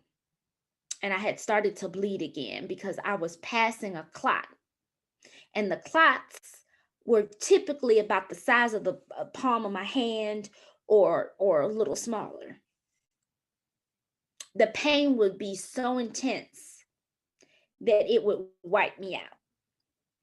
The second incident that occurred was I was actually in church, and I remember being at the altar because it was after the incident at my parents' house. And I just knew I needed something. I kept going to Jesus and touching the hem of his garment and asking for healing, asking for deliverance from this situation, from the circumstances, from the things that I was experiencing physically that were impacting me mentally and emotionally and spiritually. And all I wanted was to touch the hem of Jesus's garment. I was that lady with the issue of blood. And so many times I was in my prayer closet, I was with family, I was with friends, and I was speaking what was going on. I was going to my safe places and telling them what was happening with me. And all I could think was, I just need a little more Jesus. I just need to touch the hem of his garment. And I talk about this very deeply in the book that I wrote, which is called Power in My Pain. But that situation at church where I went literally from praising God and asking for my healing to ending up in a wheelchair. And I remember the church nurse, who's also a very, very close family friend, came up and he started taking my pulse, and they took my blood pressure. My pulse my pulse rate was dropping. My heart rate was dropping. My blood pressure had plummeted. And I remember looking at my father, who was knelt down beside me, and he was asking me questions, and I just looked at him and said, "I'm just tired, Dad. I'm so tired." And I think that when you verbalize that, that's what people say a lot of times when they may be on their deathbed, or they may be passing from one form of their physical life into another, where their body begins to shut down on them, and so they may not pass away, but their body goes through something that's so severe that it changes the way that they operate. And in that moment, I was exhausted. And I just knew I didn't want to die, but I did not want to live that way anymore. And I remember my parents just crying. To see your child going through something like that, and feeling as a parent that you can't just snatch it away from them, that they actually have to go through these things. That's a hard situation to deal with. And so even my parents and my family and some of my close friends had to go through the grief process right along with me, because they couldn't believe that this was happening to me. But they were also my safe place to talk. They were my safe place to express my anger. And after that situation at church, I remember calling the doctor and I said, "It's time. It is time for me to move forward. I've accepted that this mass that I have is not only inoperable, but it's causing so many other issues. And it is not only causing physical issues, but it is impacting me mentally, emotionally, and spiritually." And all I knew is that it had to stop. And so now I really want to take a dive into what that process looked like for me, and how you can use these keys that I use to convert your pain into personal power.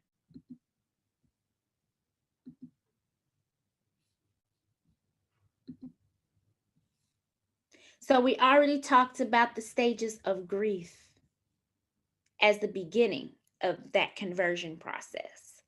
Now, I want to talk about the first step. That first step is be your own greatest advocate. Let me say this again. Be your own greatest advocate. What does this look like? How can you advocate for yourself? What if it's not physical pain? What if it's emotional pain? No matter what your pain is or how it is manifesting in your life, I want you to know there is a place of help, and you've got to advocate for yourself to get the help that you need. You can't allow anybody to tell you what you need or what you don't need. Do your research. Find that therapist. If it's physical, find the specialist. They got specialists for nearly every type of physical ailment you can think of, be it tooth pain, eye pain, heart pain, back pain, foot pain. If it's emotional and mental, you have counselors. If it's pain from family situation, you have family therapists that you can seek. The help is there. And certain doctors may not know exactly what you need. And so it is on you to take your healing, to take your pain into your own hands and be your own greatest advocate to find the help that you need so that you can begin to move forward in the process of healing. The second step, see your healing differently. See your healing differently. I want to share with you a story. I remember when I was first going through all of this, and I had so many people telling me what I should do, telling me to be faithful, telling me to pray, just pray about it.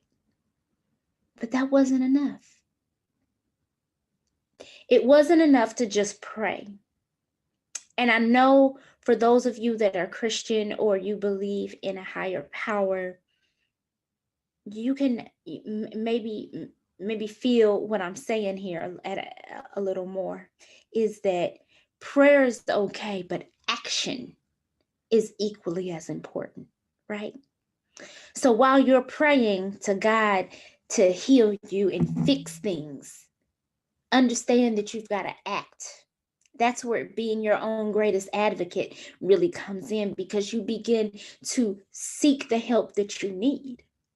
But I also, in my time of prayer and in my time of seeking the help that I needed, both physically and mentally and emotionally, what I realized is that my healing may not look like what I expected it to look like. It may not be the magical and miraculous disappearance of these masses that were growing inside of me. It may not be the miraculous dissolution of the endometrial tumors and tissue, right? All of that may never disappear. This mass may never go away. But it did not mean that I would not be healed. And when I began to understand that the way I was praying and what I was praying for may not be what God had for me in this situation, I was able to think of things differently. Your healing may look different than what you expect, but don't think that it has not arrived just because it's not packaged the way you think it should be.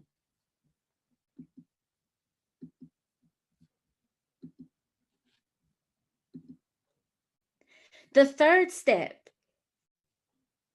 admit you want to give up sometimes. Y'all see the picture here? You're at the end of your rope. You can't wait to throw in the towel. It's too much for too long, and you can't take the pain anymore. Find your safe space, that therapist, that close friend, one of your relatives, your brother, your sister, your mother, your father, and admit to them you want to give up sometimes, that you do feel it's too much than you can bear. Because the truth is, it is too much for you to bear on your own.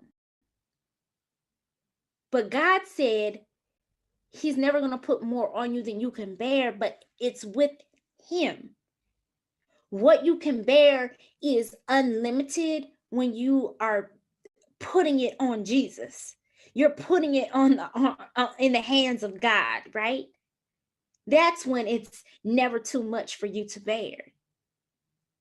But I had to admit, hey, I'm tired. I don't want to do this anymore. Y'all got to fix this. You need to come find a way to get this done because I'm tired. Admit that sometimes you want to give up.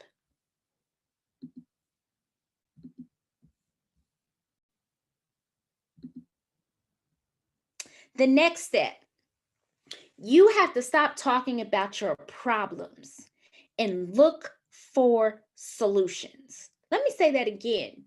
Stop talking about your problems and look for solutions.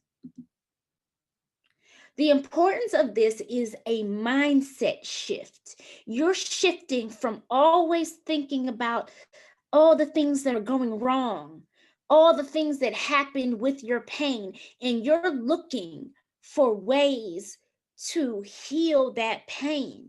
You're looking for solutions that are going to take you from being deep in that pain to being high in your healing. That may be journaling. It may be regular therapy. It may be understanding that you may need to switch your medication. It may mean switching your diet. But when you focus in on the problem, you lose sight. You have blinders on to what solutions can actually be.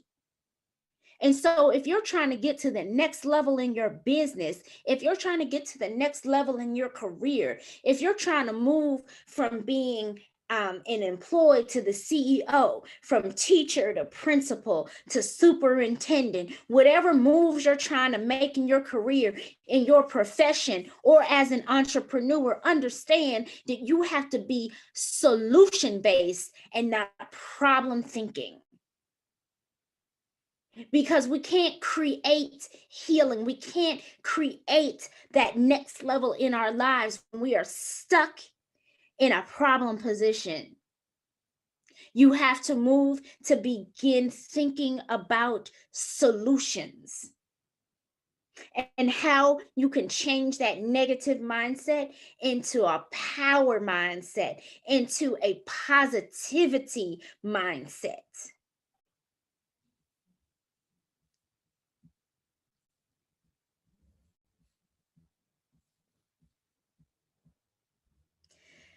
The next step is faith, focus, forward, finish. This has been my motto, my slogan, my personal slogan, my life slogan for years now. I use this as a hashtag. It is a constant reminder for me to learn the way I need to convert more of what I'm doing from pain to power, from problem to solution. Faith, focus, forward, finish. Let me say it again. Faith, focus, forward, finish. Have faith in God to work his will and guide you down the path that you need to go in your life. Have faith that God's plans are greater, his promises are pure, and he will never, ever fail or forsake you. Have faith. The next thing is to focus. Focus on the positives. Focus on the solutions. Focus on the fact that as long as you are breathing, there is an opportunity to take the pain in your life and make something happen with it. There's the opportunity to convert your painful situations into power because you're focused not on problems, but on solutions. I'm going to keep going back to that. Solutions over problems, positivity over negativity, your purpose over your pain. Focus in on what it is that God is telling you needs to happen. The next step is moving forward. First step, faith. Second step, focus. Third step, forward. Move forward in doing what is absolutely best for you. It doesn't matter what your granny told you, what mom and dad, brother, sister, best friend, auntie, uncle, whoever. When you focus in on what God is telling you to do and what you need to do for yourself, you can move forward in making the decisions that are best for you. Making the decisions that you know are going to elevate you into walking into your purpose. You got to move forward. You can't stay stuck with where you are. In order to heal, you have to take the first step forward. If you fall down, fall forward so that you can get back up and keep moving forward. The last step, finish. Number 1, faith. 2, focus. 3, forward. 4, finish. Finish the process of considering your options. Finish the process of that internal debate as to what is best for you. Finish the process of what you have going on that is holding you back. Finish the thoughts. Finish writing down the solutions. Finish writing down the names of therapists that you can go to. Finish writing down what specialists you need to see. You have to finish what you started. You can't go backward anymore. Going backward is not an option, right? You really have to focus. It does take a lot of faith, right? It takes a lot of faith to convert your pain into power. So I understand that it may be difficult for you. And every day we're forced to deal with things that are not easy. We're forced to handle our lives in a way that show our power. And I don't mean power in the way that we pretend that nothing is going on, but power in the way that we don't allow what's going on in us and around us to take us off our beaten path, to take us off the path that God has for us. We have to be our own greatest advocates. But sometimes we also need to understand that someone can advocate for us as well. And that is part of the finding people that can help us and having that safe space. I feel like I could talk about this forever because it is something that I'm even still going through. So by the time you all watch this, I'll be going in for another operation. But I'm focused. I have faith. I know that when I move forward with this operation, I will finish dealing with some of the other pain that I had dealt with leading up to this point. I won't always be in this situation. Things aren't always going to be this way. I hope that this helped you all deal and understand how to deal with the painful situations in your life, and understanding that this pain that you're going through may in fact be holding you back from reaching the next level as an entrepreneur or as even in your career. I hope that the keys to convert your pain into personal power so you can walk boldly in your purpose resonate with you. And I hope that these keys are things that you can go back to. So I hope you took great notes. And I would love for you all to connect with me.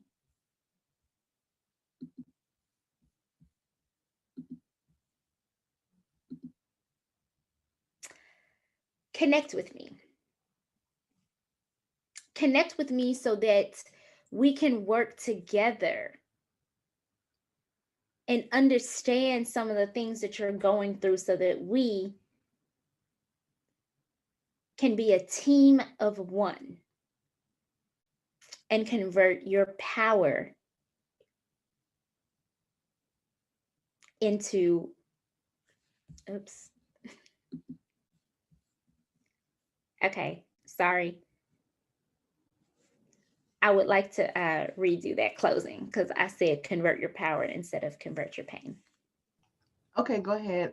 Just do your power word again, and then do your closing. Okay. Power.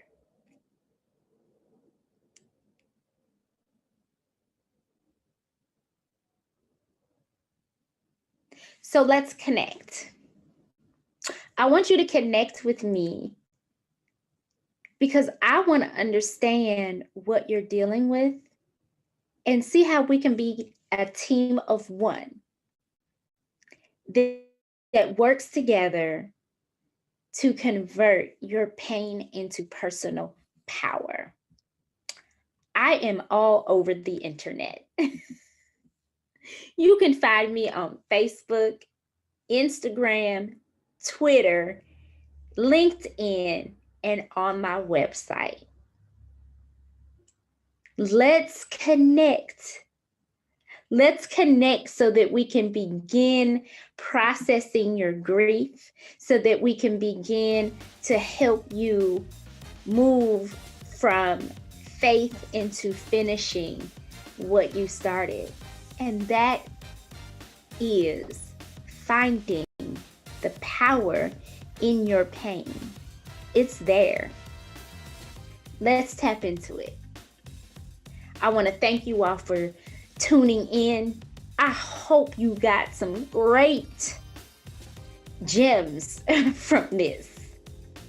And I can't wait to speak with you more personally so that we can continue to grow together and elevate and be the best entrepreneurs and employees and overall just great people that we know we can be when we take the pain from our situations and convert it into power. Have a great day, my fellow icons, and I will be seeing you soon.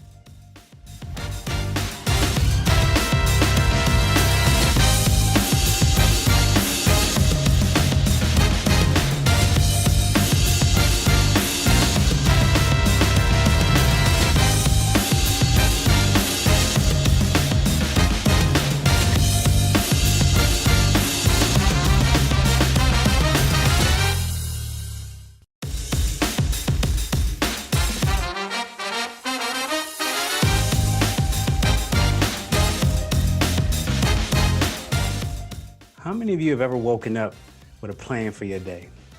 Like you had it all laid out. You knew what you were gonna wear, what time you were gonna get to work, what you were gonna have for dinner. You may have even known how you were gonna feel once you accomplished all of these things. How many of you have also woken up with a plan only for that plan to be disrupted by something that was beyond your control? Like ladies, you getting ready for work, you're doing your hair, you're doing your makeup, and your significant other comes in the room and they says, baby, I need to talk to you about something you said last night that bothered me. And although you care very much about the relationship, something deep inside of you is saying to yourself, do we have to talk about this right now? Like, I am moving with a purpose this morning. You are getting in the way of that. And fellas, like, you on your way to work and usually you take the scenic route. But today you're moving with a purpose. You say, I'm gonna hop on the interstate. I wanna get there a little bit earlier. I got some things I wanna get done. And as soon as you hop on the interstate, boom, standstill traffic. Completely throws off your day. You were moving with a purpose and something got in your way. I'm going to tell you that that is what life does to us. We'll have a plan for our day, we'll have a plan for our life, and something will try to disrupt that. And because we are human, you know, oftentimes we allow ourselves to spiral down out of control, and we allow ourselves to be completely derailed from our purpose for our day or for our life. Now, my name is Anthony Johnson. I'm a life coach and a leadership consultant. I have 18 plus years of military experience, 15 in the Army and the rest in the Air Force. And in that experience as a military officer, I've been able to see plans go awry, I've had the opportunity to create and develop plans that had an intended purpose, only to see something outside of my control disrupt that purpose. And the goal is, when something tries to disrupt us, for us not to completely take us off track and completely derail us from getting to that intended purpose. And that's what I'm going to talk about today. Now, I told you I have 18 plus years of military experience, and all that training has not made me impervious to being derailed at times. Most of us have heard about Hurricane Katrina that devastated New Orleans. When Hurricane Katrina hit, I was in the Army and I went down in New Orleans to do search and rescue and security. I was there for a purpose, to serve a humanitarian mission. But there was a day that I was down there that something distracted me. Something took me off of my purpose. I had a phone conversation with my mother. It was a routine call. She was just calling to see how I was doing, check up on me. We had a great conversation. But she said something at the end of our call that stopped me in my tracks. Something that I'll never forget, and it changed my life. I never had a great relationship with my dad. Towards the end of our phone call, she said, "I spoke to your father today. He told me to tell you hi." Now, at this time, I was in my mid-20s, and I thought I had resolved all the issues I had with this man until she said that to me. When she said that to me, everything that I was suppressing, all the anger, the resentment, came right to the surface. I was so angry. "He told you to tell me hi? This man has my phone number. If he wants to contact me, he can contact me." And I was even upset with my mother. Like, why would you relay that message to me and not address it directly with my father? I would never do this, but the first time in my life, I probably wanted to slap my mama. But I ended the call. But it messed up my entire day. It threw me off track. I was so angry. I couldn't focus. I couldn't serve the purpose I was intended to serve in New Orleans. I was completely off track. But I did something that evening. I called my father on the phone. He answered and we had a long conversation. I got to tell him everything that I was feeling, get everything off of my chest. Let him know what I felt about our relationship, how I wanted it to be moving forward. And for the first time in my life, I listened to my father's side of the story without judgment, and I forgave him. And that freed me. And I realized something that evening, that it was my choice. I get to decide. Nothing external would ever throw me off of my purpose. I don't get to affect how something makes me feel. I don't get to affect when and where something may happen to me, but I get to choose how I let it affect me. I get to choose what lens I view that through and how much I let that affect my life, and if I allow it to steer me off course. Now, there's so many avenues and there's so many elements to this, to stopping this and preventing this from happening, and I'm going to talk about 3 of those things today. Those 3 things are gratitude, perspective, and patience.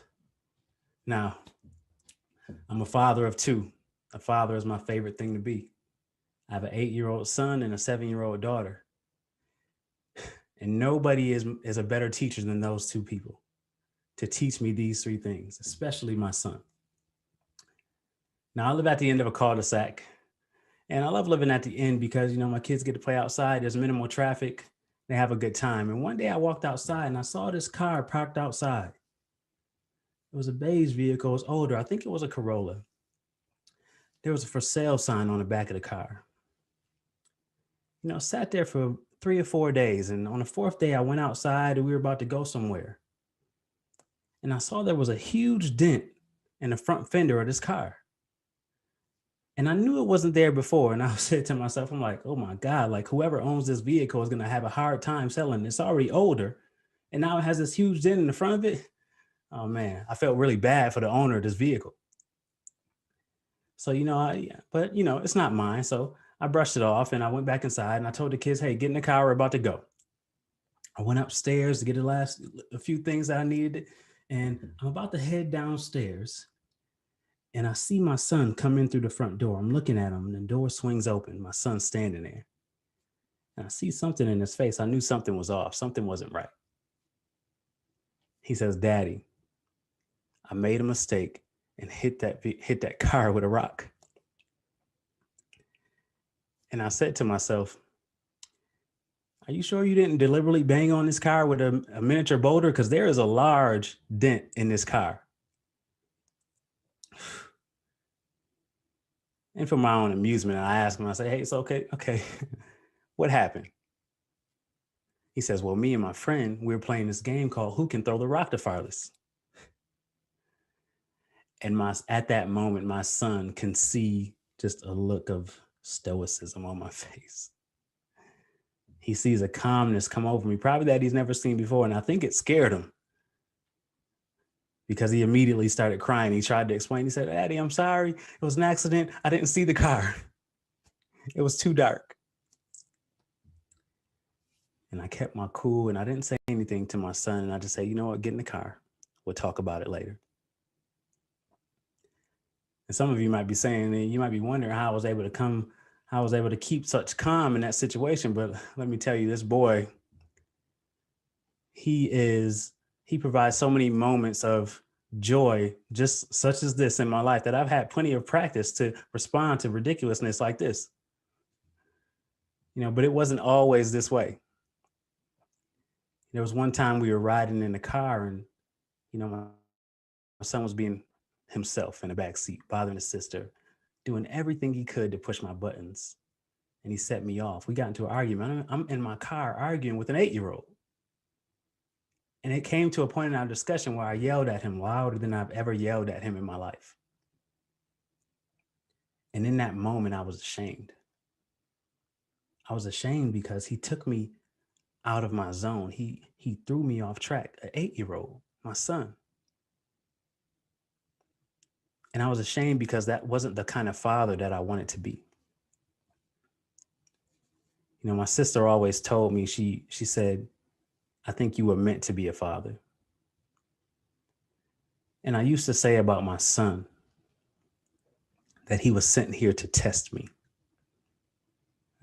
My son he's emotional. He's impulsive.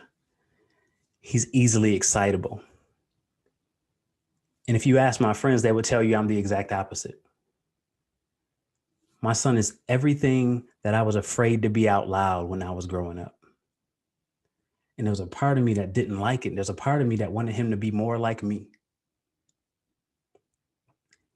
And then I realized that I would be a fool to take those things from him.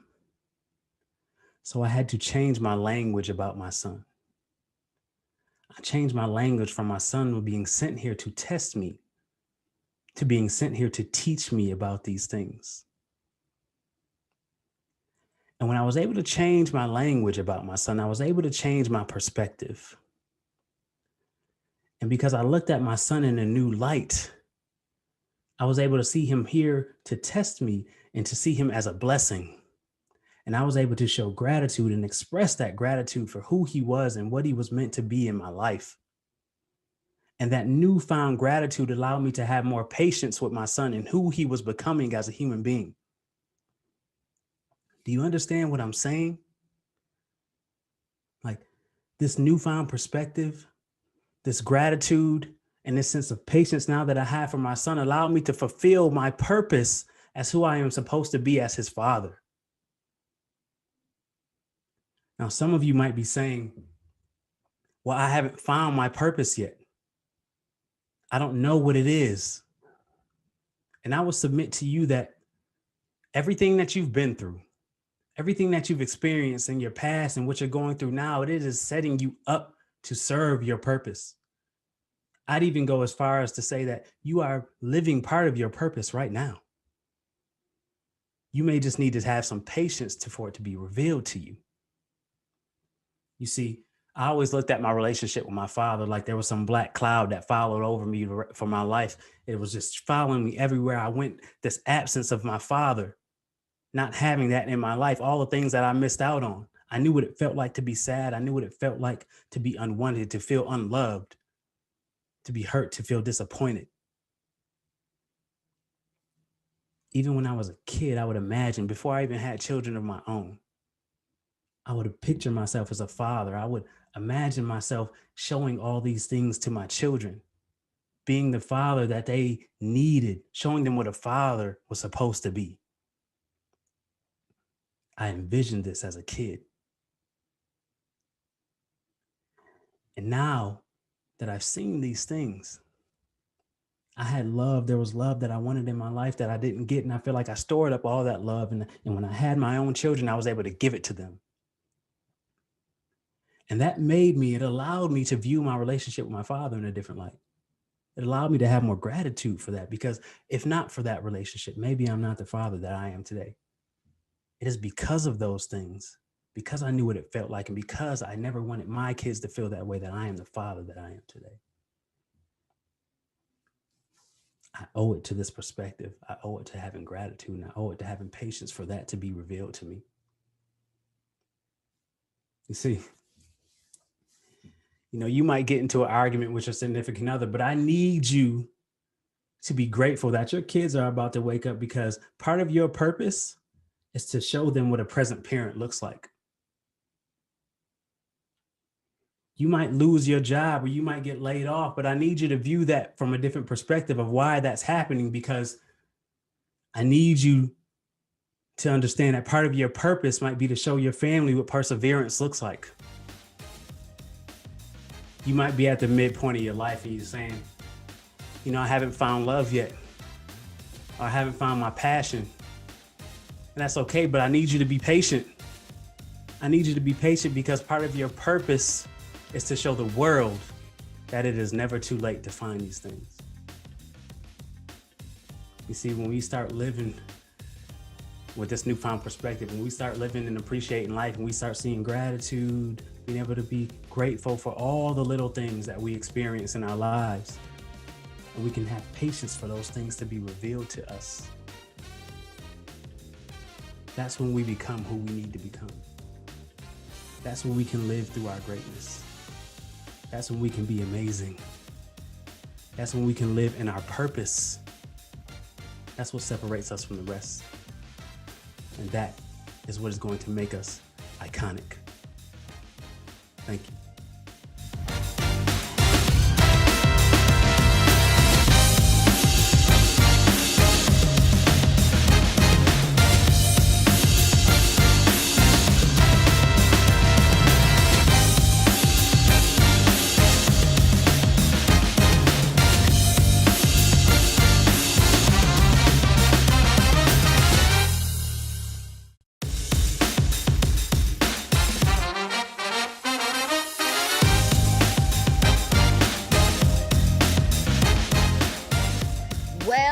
Hello, everyone. For those of you who don't know me, my name is Chanel. And today, I want to talk to you about customer service and the importance of listening. That's right, listening. Because in 2020, it has taught us that we need to start listening. Now, regardless of whether you're talking about the team within your business, your community, or within your relationship, it is important that we listen. Now, I feel that a perfect example of listening and the importance of how listening can affect an environment is portrayed in the movie The Sister Act. Have you seen that? During the mass in Sister Act, members of the choir, they sang individually rather than listening to one another or listening to the members that are within the choir. But rather than singing collectively with one sound, what they chose to do is to sing by themselves. And so we heard different individuals starting and stopping all at the same time throughout the performance. And that starting and stopping, it left a feeling of irritation. And for those of you who haven't seen that movie, why don't we pause and see what you think? Just 1 second while we listen to that sound.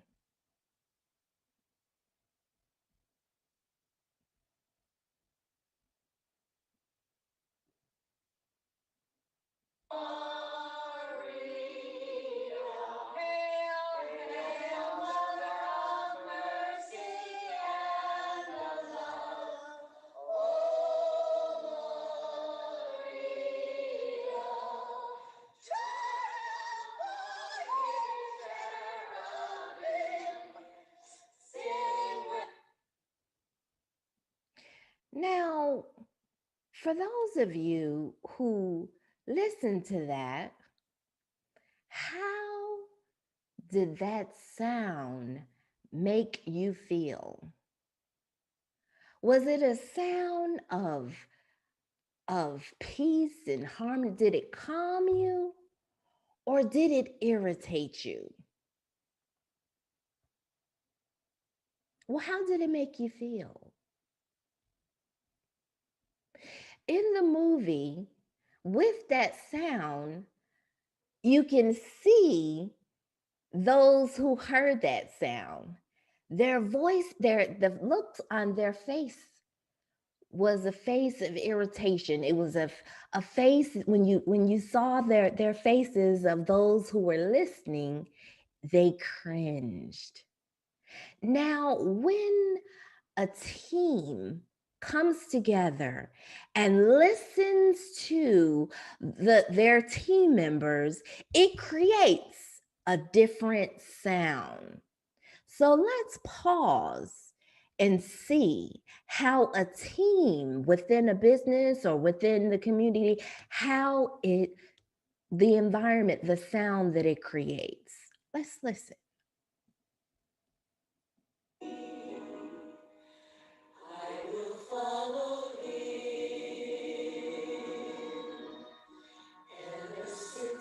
Touch my heart, I knew there isn't an ocean too deep, a mountain so high it can keep. Now that you heard that, how did that sound make you feel? Now, I admit it might not be your preference of music, but for the sake of listening, and if you saw the clip, you will see that all those who heard the sound, they begin to smile. Those that heard the sound, it calmed their body reacted to it. It was a calming sound, whereas the prior sound, you saw the jumping of the body. It was like a jumping of irritation. The faces, it all displayed irritation because of the sound. So when your team members, they don't listen to each other, that same feeling that you heard within the two illustrations, that's the atmosphere that is created within your team. When your team members and you don't listen to the customers, the customer becomes irritated. When the internal team members within your business, they're not listening to each other, it creates the sound of disorganization. It creates the sound of irritation. So listening is important to create an organized, peaceful melody so they can function as one. Because when you listen to the different clips of Sister Act, when they listened, they began to sing as one. So it is imperative that we listen to one another with one sound, one mission, and one outcome. Because active listening within your business, it enables your business to be more productive because the team members are listening to one another. When one person says that this stock item is out and we need to create a replacement, this isn't working, they're listening and then they can come together with, okay, what did work? Okay, what didn't work? You're tracking, you're seeing what works, what doesn't. Listening is imperative to move forward. You cannot create a satisfied customer if you're not listening to what dissatisfaction is. If you're not watching what a dissatisfied customer looks like, then you won't make the changes. So it all begins with listening. Listening also allows continuous improvement. And as I stated, customer satisfaction. Because when you're working as one, when your team member, the people within your business, your team, when they're working as one, there is a motivation that we are doing our best as a team because they're listening and they're going with one purpose, not the attitude of, that's not my job. I guarantee you that if your team works together and listen to one another, to listen to, as I stated, the viewpoints of what works, what doesn't work, where we need to improve, and where and the issues and concerns and the complaints that have come about from the internal team members as well as the external ones, there will be no limit to what you will achieve within your business. So I challenge you today to listen to the team members within your business. Discard the thinking that the person in charge, whether it is your project manager, whether it is the lead, discard that thinking of they don't know what they're doing. And I challenge you to avoid saying that you're not going to work with them, or I will work with them, but for sake of environment, I'm not going to say anything. I'm just going to go with the flow and put least effort impossible into it. Discard that thinking, because that creates dysfunction, that creates irritation, that creates disorganization within the environment of your business. So listen, talk to each other, decide on an action plan after you have listened to what the issues are, after you have listened to all of the complaints and the concerns within your business. Then agree on an action plan of how each member within the team, the collective team, not just the head, but the team as a whole. Because see, the people that work one-on-one with your customers, they see the things that leadership does not see. So it's important that everyone have a seat at the table and talk to one another so that you can agree on a plan and the best efficient manner in which how to achieve your goal of productivity and excellence in customer service. And I guarantee that if you listen, if you discuss the issues and concerns, and then agree together on one plan of execution, and work together consistently, and meet often to see how it comes about, I guarantee you that there will be nothing that will be restrained from you as a result of listening, coming together as a team, talking to each other, not at each other, but talking to each other so that you can get an understanding. If you don't have an understanding of what is wrong, then you won't have an understanding of what to correct. So it is important to listen to each other, talk out what the points are, what needs to be corrected, what needs to be adjusted, get an understanding of what the root cause is, not the surface issue, but the root cause of why the issue is. Agree on a plan. Designate who's best suited to do the different duties within your business, and then carry it out. Another element of customer service is awareness. Many people are so focused on keeping up with the latest trends, but your focus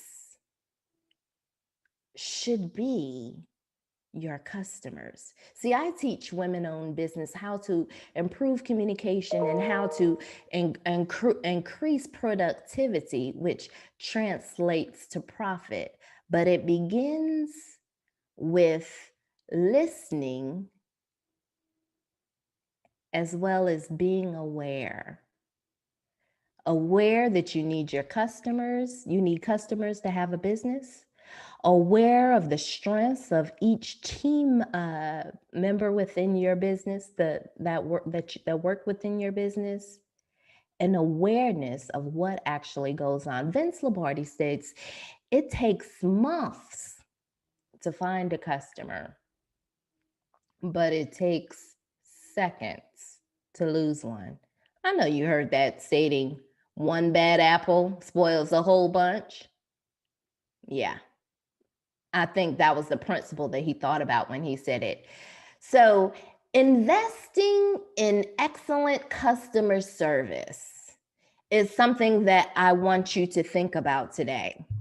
Investing in excellent customer service, because see, it always returns with customers that are willing to return a more profitable price to your business. It's become a norm. If you ever watched companies that have really bad customer service, if you watch throughout the years, you have seen that other investors, they'll come in, they'll fix that customer service issue, and then they will raise the price for the services, especially if they had a really good product. And they'll raise the price for those services, which is called capacity and demand. When capacity is fixed, then the demand rises. And when things hit a low, it allows them to meet the demand when the demand for their services peaks. Now, this principle of demand and capacity, we see it every day in concierge services. This principle, as I stated, when companies merge and are bought out, and with the brand Apple. For those of you who aren't familiar with concierge services are when the people that work within a hotel, they have their employees within that hotel to do things such as be extremely friendly and very efficient in helping their guests with restaurant reservations, making recommendations for activities of things that are catered to their interests within the area, arrange transportation to the airport, and simple things. And customers pay more because that hotel has taken the time to invest in their customer experience by paying attention to the details that meet their needs and their interests. So I want you to think about how you can do that. Focusing on customer needs and interest is the heartbeat of every business. That's the heartbeat. Because without a customer, you will not make any money. Now, concierge services is becoming more of the norm across, service-based and product-based companies now. Nowadays, it's becoming the norm. So, I just want to give you some statistics as it relates to this matter. Research states that companies that invest in a customer experience, their customers, their prices, and the profit for those companies are 4 to 8% higher than their competitors because they have invested in creating a customer experience. They're paying attention to the needs of their customer. The customer is water to your company.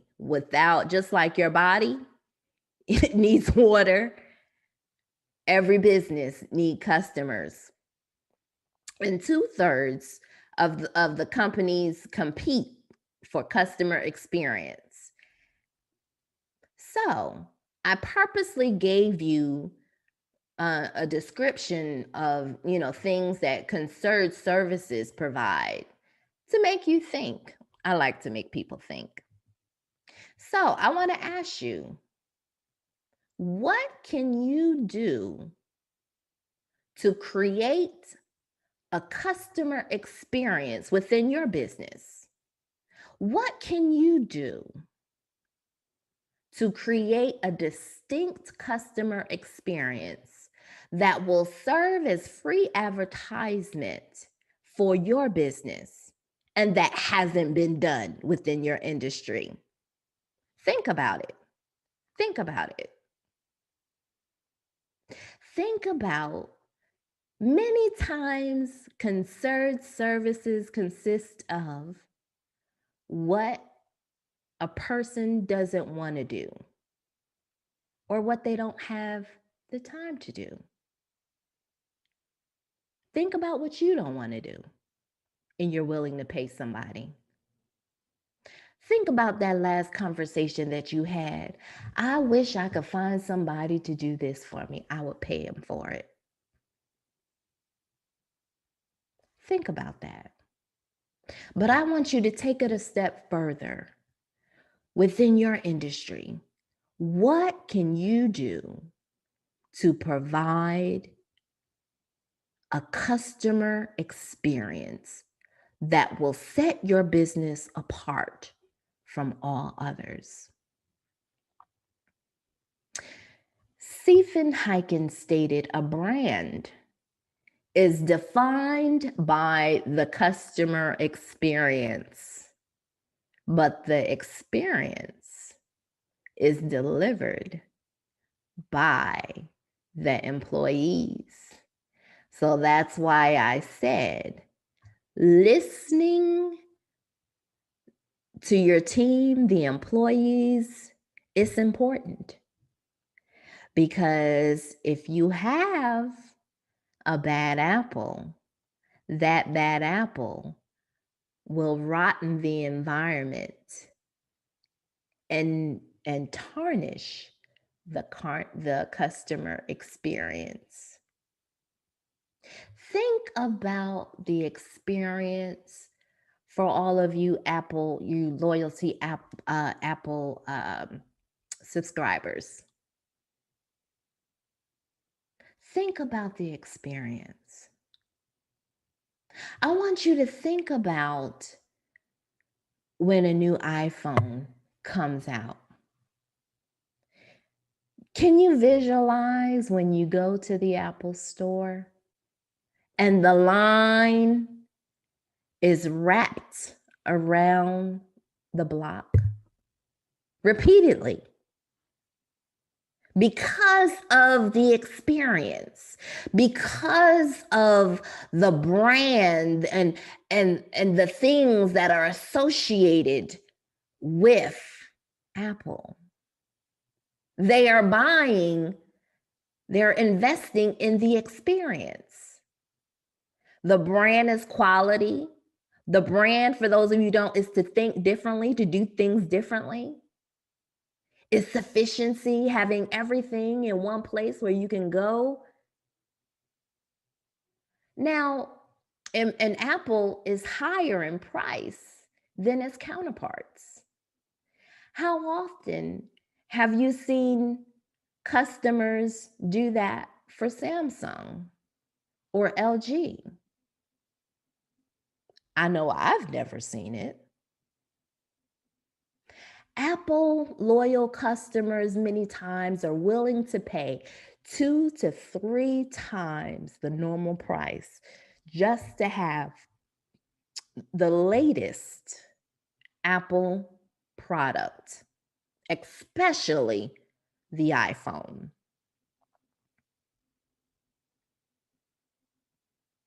Now, your products may be phenomenal, but if your employees are providing not really good customer service, then that is why you are seeing a decline in your customer service. You're seeing a decline in your profit. And never underestimate your competitor's ability to take your customers, because you, as a business owner, have not invested in creating a customer experience.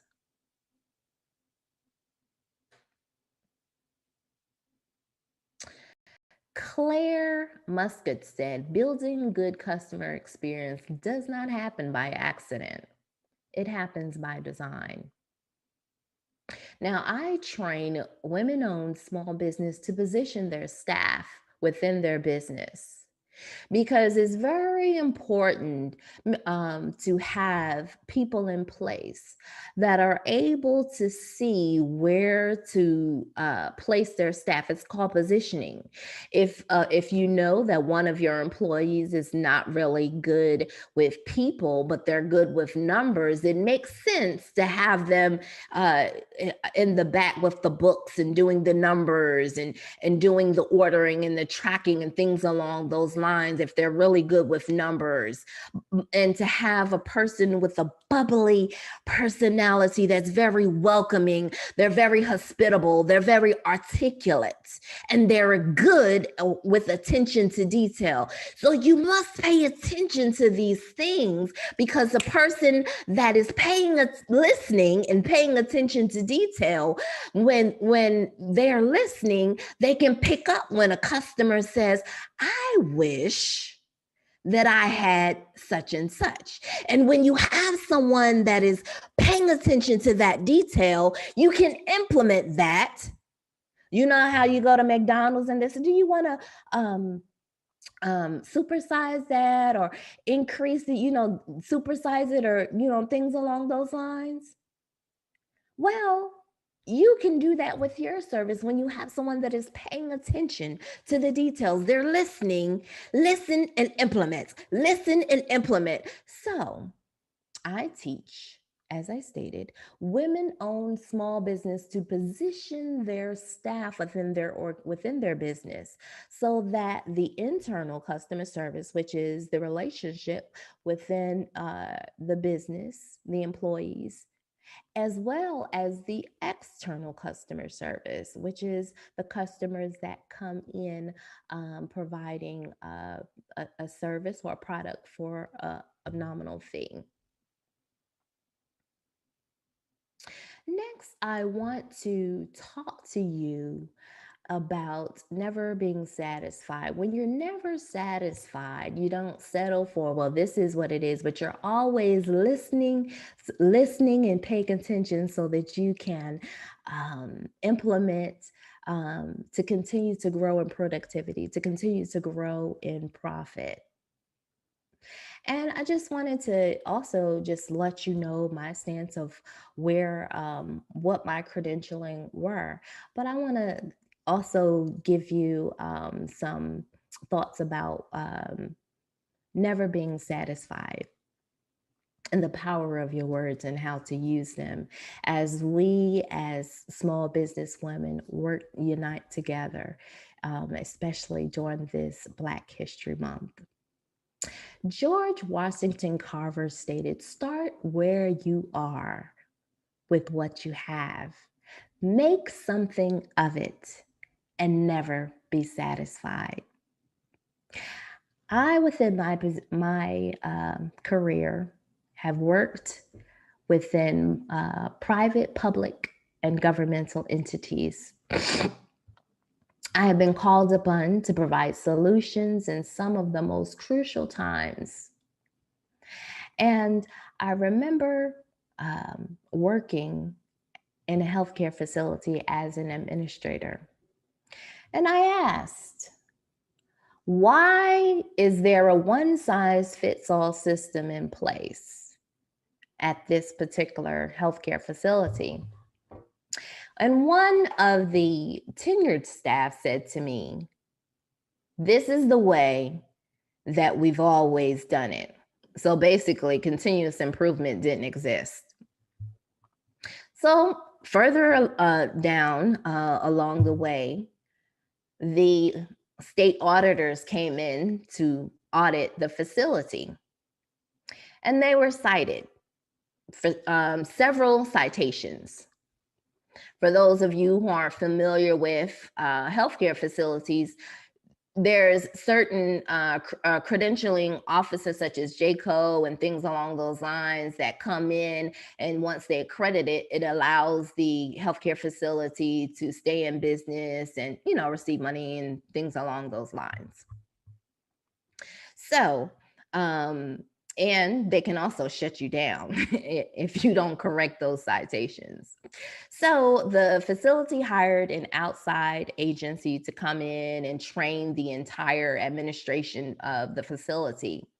And I will never forget when the head of nursing said to the director, Chanel made some of these same recommendations that this outsourcing agency said.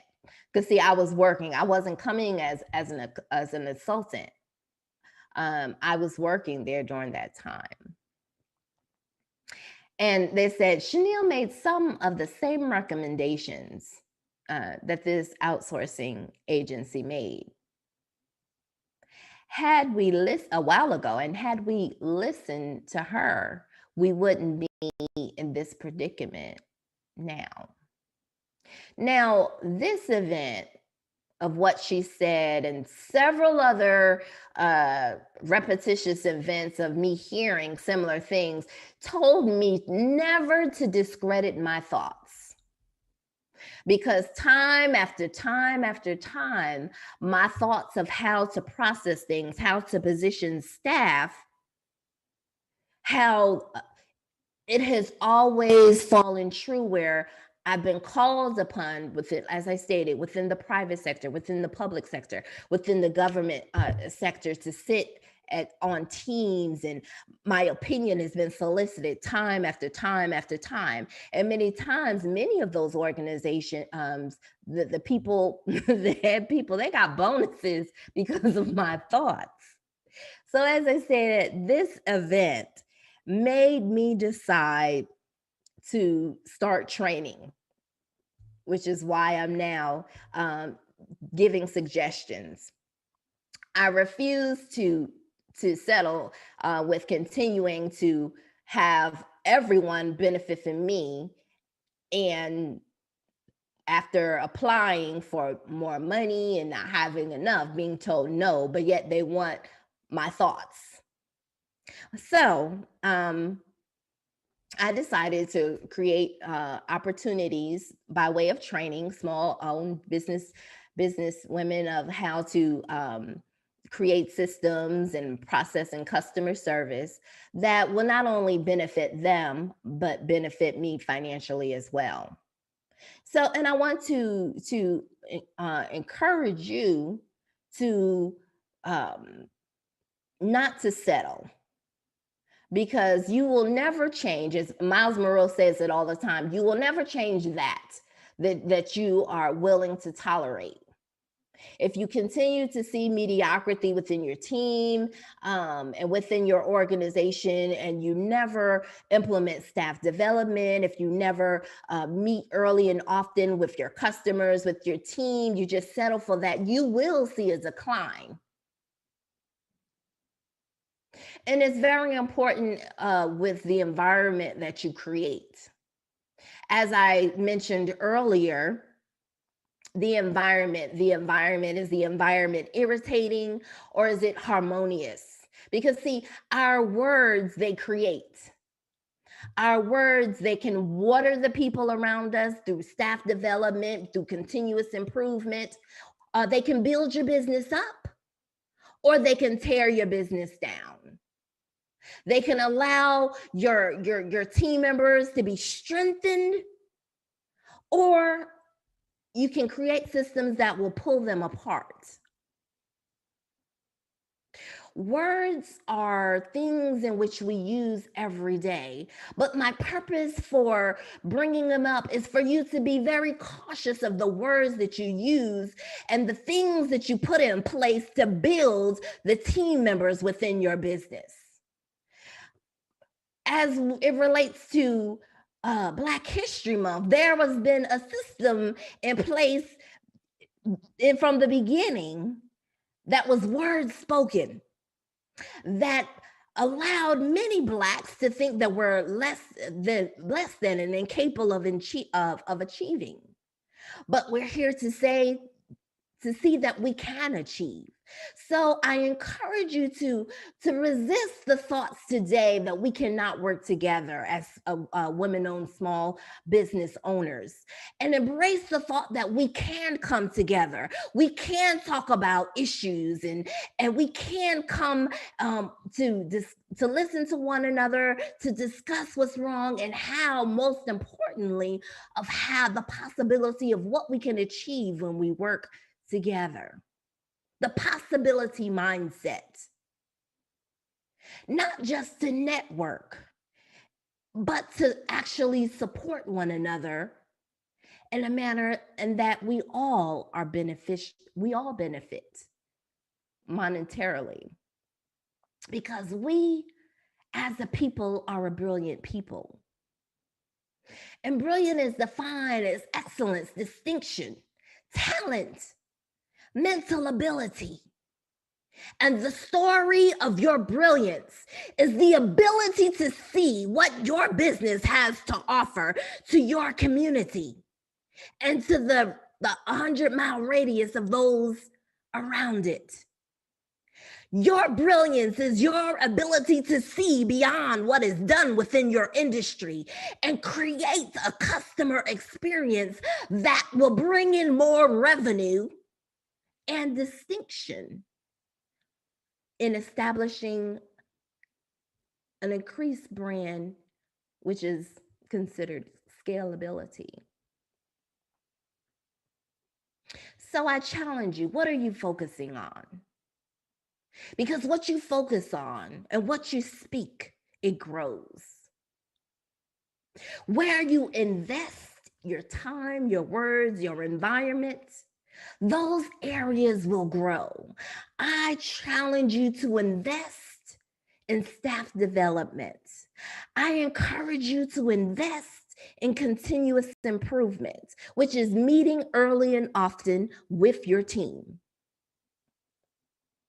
I chose to uncage my thoughts, just like the cage bird that sang, and not cage my thoughts, but to release my thoughts so that it can benefit those around me as well as myself.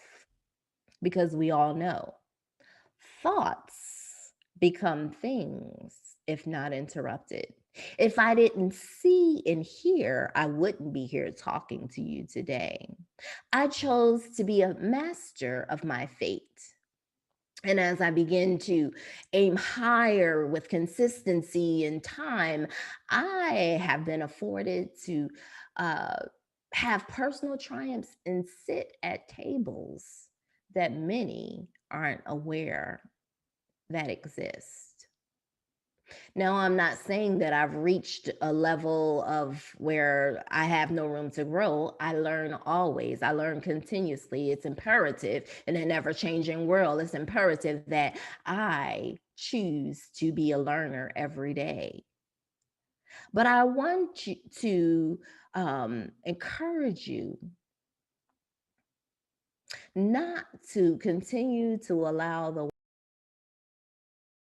things that people have said to you growing up and the negative words from your business, but to focus on what. That's what I do. I teach small owned business women. I'm sorry, I got tongue tied. Women own small businesses, how to use what they have by way of staff development and positioning. Because Oprah Winfrey stated, every time you state what you want, what you believe, you're the first to hear it. It is a message to both you and to others about what you think is possible, which is why listening matters. Listening and then thinking and seeing it. So